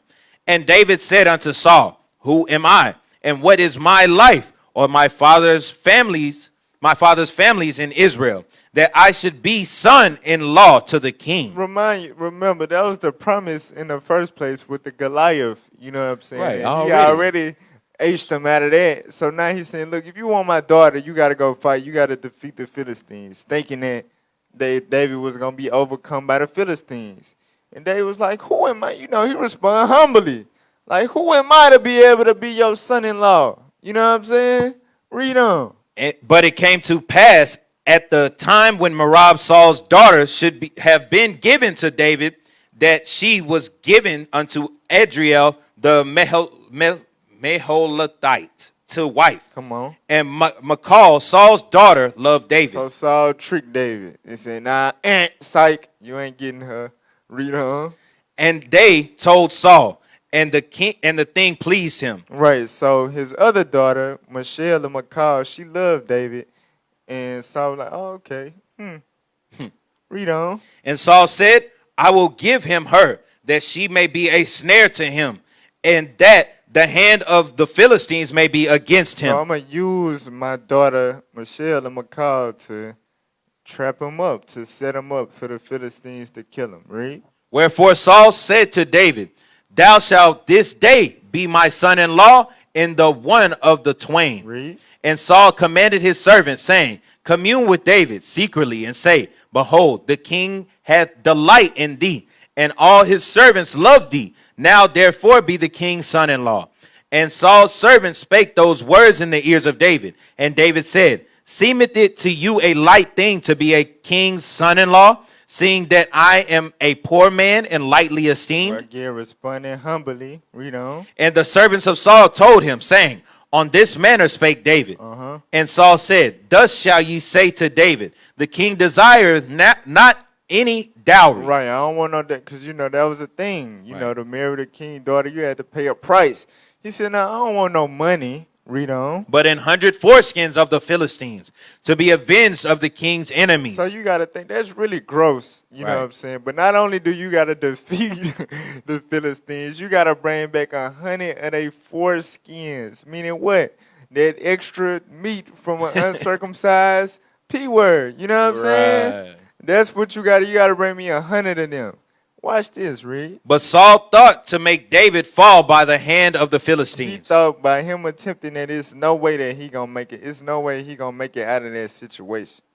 But read on. And when his servants told David these words, it pleased David well to be the king's son-in-law. And the days were not expired. Come on. Wherefore David arose and went, he and his men, and slew of the Philistines 200 men. And David brought their foreskins. So not only did he do 100 like the king ordered, he doubled up. He said, I get 200 y'all foreskin. That's how devoted he was to being a warrior for his king, for his nation. Read. And they gave them in full tale to the king, that he might be the king's son-in-law. And Saul gave him Michal, what would you say? Michelle. Yeah, Michelle, his daughter, to wife. Right, so he like, damn, well, the young dude did it. You know what I'm saying? He did it he did it double what I asked. So here you go, little dude. You know what I'm saying? But watch this. Go to I ain't got time. All right, come on, keep reading, bro. And Saul saw and knew that the Lord was with David, and that Michal, Saul's daughter, loved him. And Saul was yet the more afraid of David. And Saul became David's enemy continually. He became David what? Enemy continually. He became David's enemy continually. Let's get that in Sirach 125.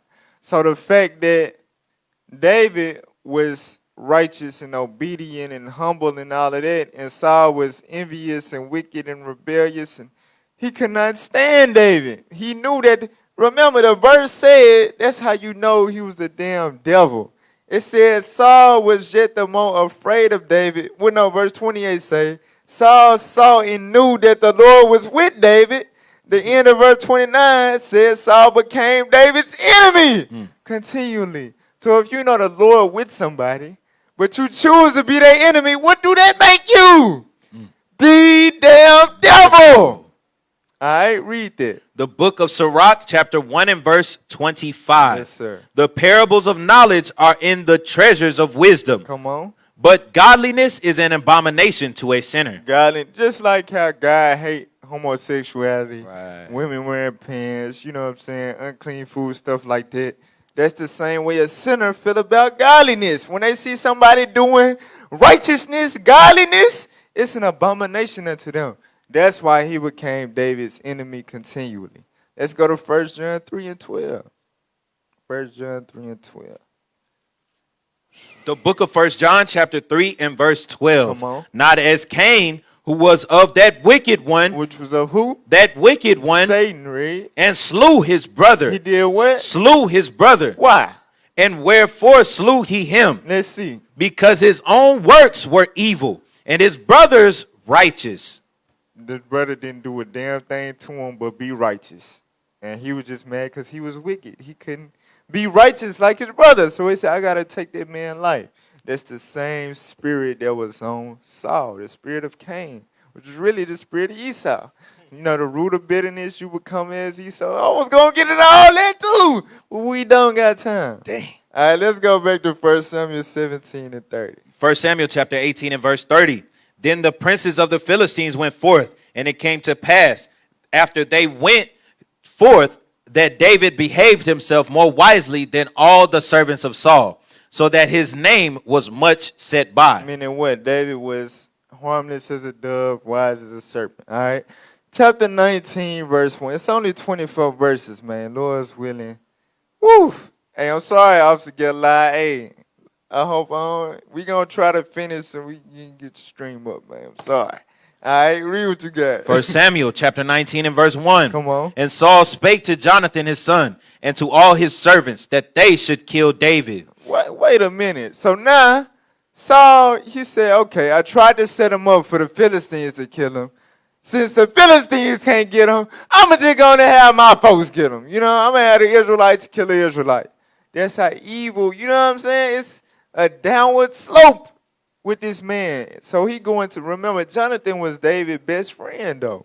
So watch this, read. Verse 2. But Jonathan, Saul's son, delighted much in David. And Jonathan told David, saying, Saul my father seeketh to kill thee. Now therefore I pray thee, take heed to thyself until the morning, and abide in a secret place, and hide thyself. Right, so Jonathan looked out for his brother. Read on. And I will go out and stand beside my father in the field where thou art, and I will commune with my father of thee, and what I see, that I will tell thee. So I'm going to make sure you escape. I'm going to be your culprit. I'm going to see what my daddy talking about, and I'm going to make sure you avoid his traps and snares that he set.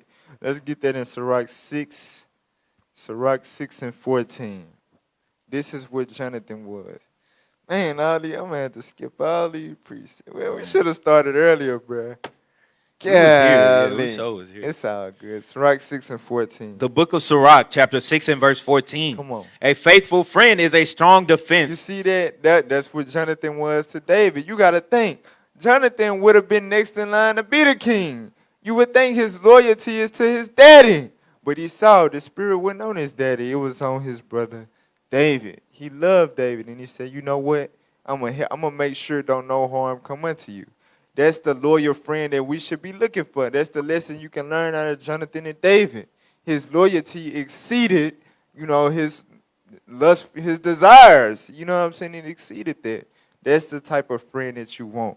Read on. And he that hath found such an one hath found a treasure. From there, go to Sirach 22 and 25. This is the spirit that their brother Jonathan had. Read. The book of Sirach, chapter 22 and verse 25. Come on. I will not be ashamed to defend a friend. Right. So even though my daddy, he the king, he a psycho, and all of that, I'm not going to be afraid to defend you, David. Read on. Neither will I hide myself from him. Right. I'm not going to abandon you. I'm not going to forsake you because my daddy going crazy. No, I'm going to make sure you straight. Let's go back now. What verse we at? Verse 4. Yes, sir. Come on. 1 Samuel chapter 19 and verse 4. And Jonathan spake good of David unto Saul his father, and said unto him, let not the king sin against his servant, against David, because he have not sinned against thee, and because his works have been to thee word very good. So Jonathan telling his daddy, like, man, David ain't did nothing but good to you. Don't be trying to kill him. What are you doing? Read on. For he did put his life in his hand and slew the Philistine. He put his life on the line for you, Dad. Read on. And the Lord wrought a great salvation for all Israel. Thou sawest it and didst rejoice. You remember you was happy when he got that victory for us. Read. Wherefore then wilt thou sin against innocent blood to slay David without a cause? Is that a what? Without a cause. So remember in chapter 18, it was just a feeling. It was an emotion, a wrath, being mad at David without a cause. Now, as you can see, that's what Christ was explaining in the spirit. If you feel that way towards a brother, it's going to lead to you actually wanting to murder that person. That's why it's the same judgment. All right, let's get, what I was going to get for that. Go to Exodus 23:7. Just the law that Saul was breaking by wanting to kill David. All right, Exodus 23:7. The book of Exodus, chapter 23 and verse 7. Keep thee far from a false matter. Come on. And the innocent and righteous slay thou not. So God put that in the law. If it's an innocent person, do not kill him. And that's what Saul was violating. Get that in Proverbs 6:16. It's one of the 7 things that the Lord hate, the big abominations.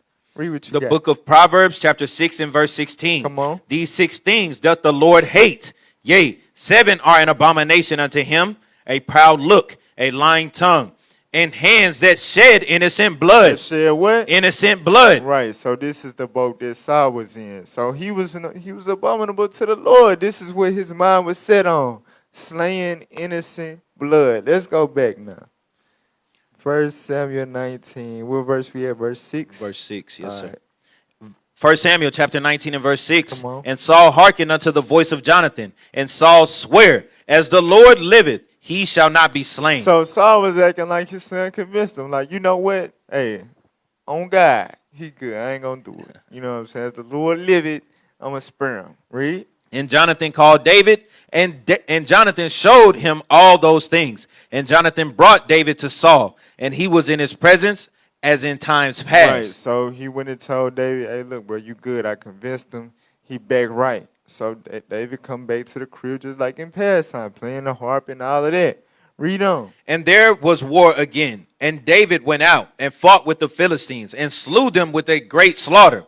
And they fled from him. So everything was back to normal and fine until another war break out and David go killed by the 10,000s.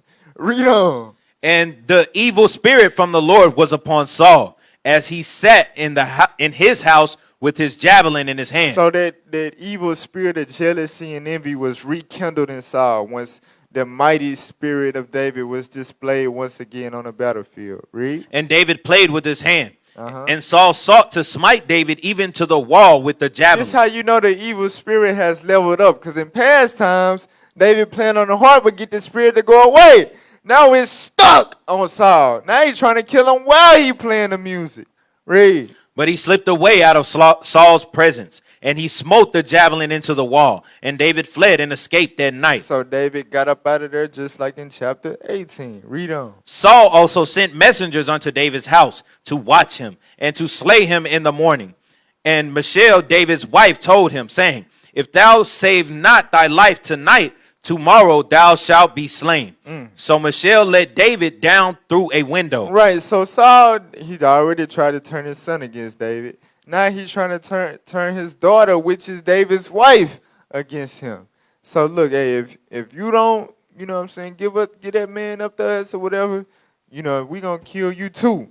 But what did she do? It says she did what? So Michal let David down through a window, and he went and fled and escaped. And Michal took an image and laid it in the bed and put a pillow of goat's hair for his bolster and covered it with a cloth. And when Saul sent messengers to take David, she said, he is sick. Right. So she let David down through a window and she put, some fake stuff in the bed to make it seem like that was him. And she told the messengers that he was sick. Read. And Saul sent the messengers again to see David, saying, bring him up to me in the bed, that I may slay him. Right, so they go back to Saul like, well, she said he's sick. So I'm like, bring the bed with it. Bring the bed, bring him in the bed, bring him up to me so I can kill him. I don't give a damn if he's sick or not. Read. Verse 16. Come on. And when the messengers were come in, behold, there was an image in the bed with a pillow of goat's hair for his bolster. Come on. And Saul said unto Michal, why hast thou deceived me so, and sent away mine enemy? You sent away who? Mine enemy. Remember, this is his brother. the tribe of Benjamin, tribe of Judah, they we brothers. And he talking about you sent away my enemy. That's the understanding for Matthew 5. That's what Christ was going into. Right. About love your enemy. That's what David exemplified with Saul. Saul was David's enemy, but David loved him. All right, but read on. That he is escaped. And Michelle answered Saul. He said unto me, let me go. Why should I kill thee? Right, so Michelle was like, well, he said if I didn't let him go, he was going to kill me. You know, she just lying or whatever to not get killed. But she was looking out for her husband. Now, remember, go to get that in Sirach 26:22. Eventually, you know, she going to turn bad. She going to turn sour. You know what I'm saying? And, you know, when David actually become a king. Y'all will hear that later. You know, in some 4 chapters down the line. But, you know, at first she was loyal. You know what I'm saying? She was a ride or die chick. All right? Read that. The book of Sirach, chapter 26 and verse 22. Come on. And harlot shall be accounted as spittle. Read. But a married woman is a tower against death to her husband. That's what she was. She was a tower against death to David at that time. She saved him from being put to death. She helped him out. All right? That was a righteous example by her at that time. All right? So now let's go back. Let's finish chapter 19. 1 Samuel, chapter 19 and verse 18. Come on. So David fled and escaped and came to Samuel to Ramah and told him all that Saul had done to him. And he and Samuel went and dwelt in Naioth. And it was told Saul, saying, behold, David is at Naioth in Ramah. And Saul sent messengers to take David. And when they saw the company of the prophets prophesying, and Samuel standing as appointed over them, the Spirit of God was upon the messengers of Saul, and they also prophesied. So they sent in some people to capture David. David then went to Samuel. He's smart. David then went to the prophet Samuel. So as the people were coming to capture David for Saul, the Spirit of the Lord come upon them as they enter that atmosphere. They get the prophesying. Read on. And when it was told Saul, he sent other messengers, and they prophesied likewise. So he sent more, and the same thing happened to them. Once they entered into that atmosphere, they started prophesying. Read on. And Saul sent messengers again the third time, and they prophesied also. And keep happening. Read on. Then went he also to Ramah. And he said, man, I don't know what the hell wrong with you, bro. I'm going to go up my damn self, and I'm going to go get him. Let's see what happened to him, read. And came to a great well that is in Succoth. And he asked and said, where are Samuel and David? And one said, behold, they are at Naioth in Ramah. Come on. And he went thither to Naioth and Ramah, and the Spirit of God was upon him also. Right, so the Spirit of God came upon him also. When he was full-fledged in his mind, he was ready to take David's life himself. The Spirit of God came upon him. Read on. And he went on and prophesied until he came to Naioth and Ramah. Read. And he stripped off his clothes also and prophesied before Samuel in like manner, and lay down naked all that day and all that night. Wherefore they say, is Saul also among the prophets? Right, so that was 1 Samuel chapter 16 through 19. I probably skipped like 30 clip. Yeah, I skipped about probably 28 precepts. Hey, man, we should have started earlier.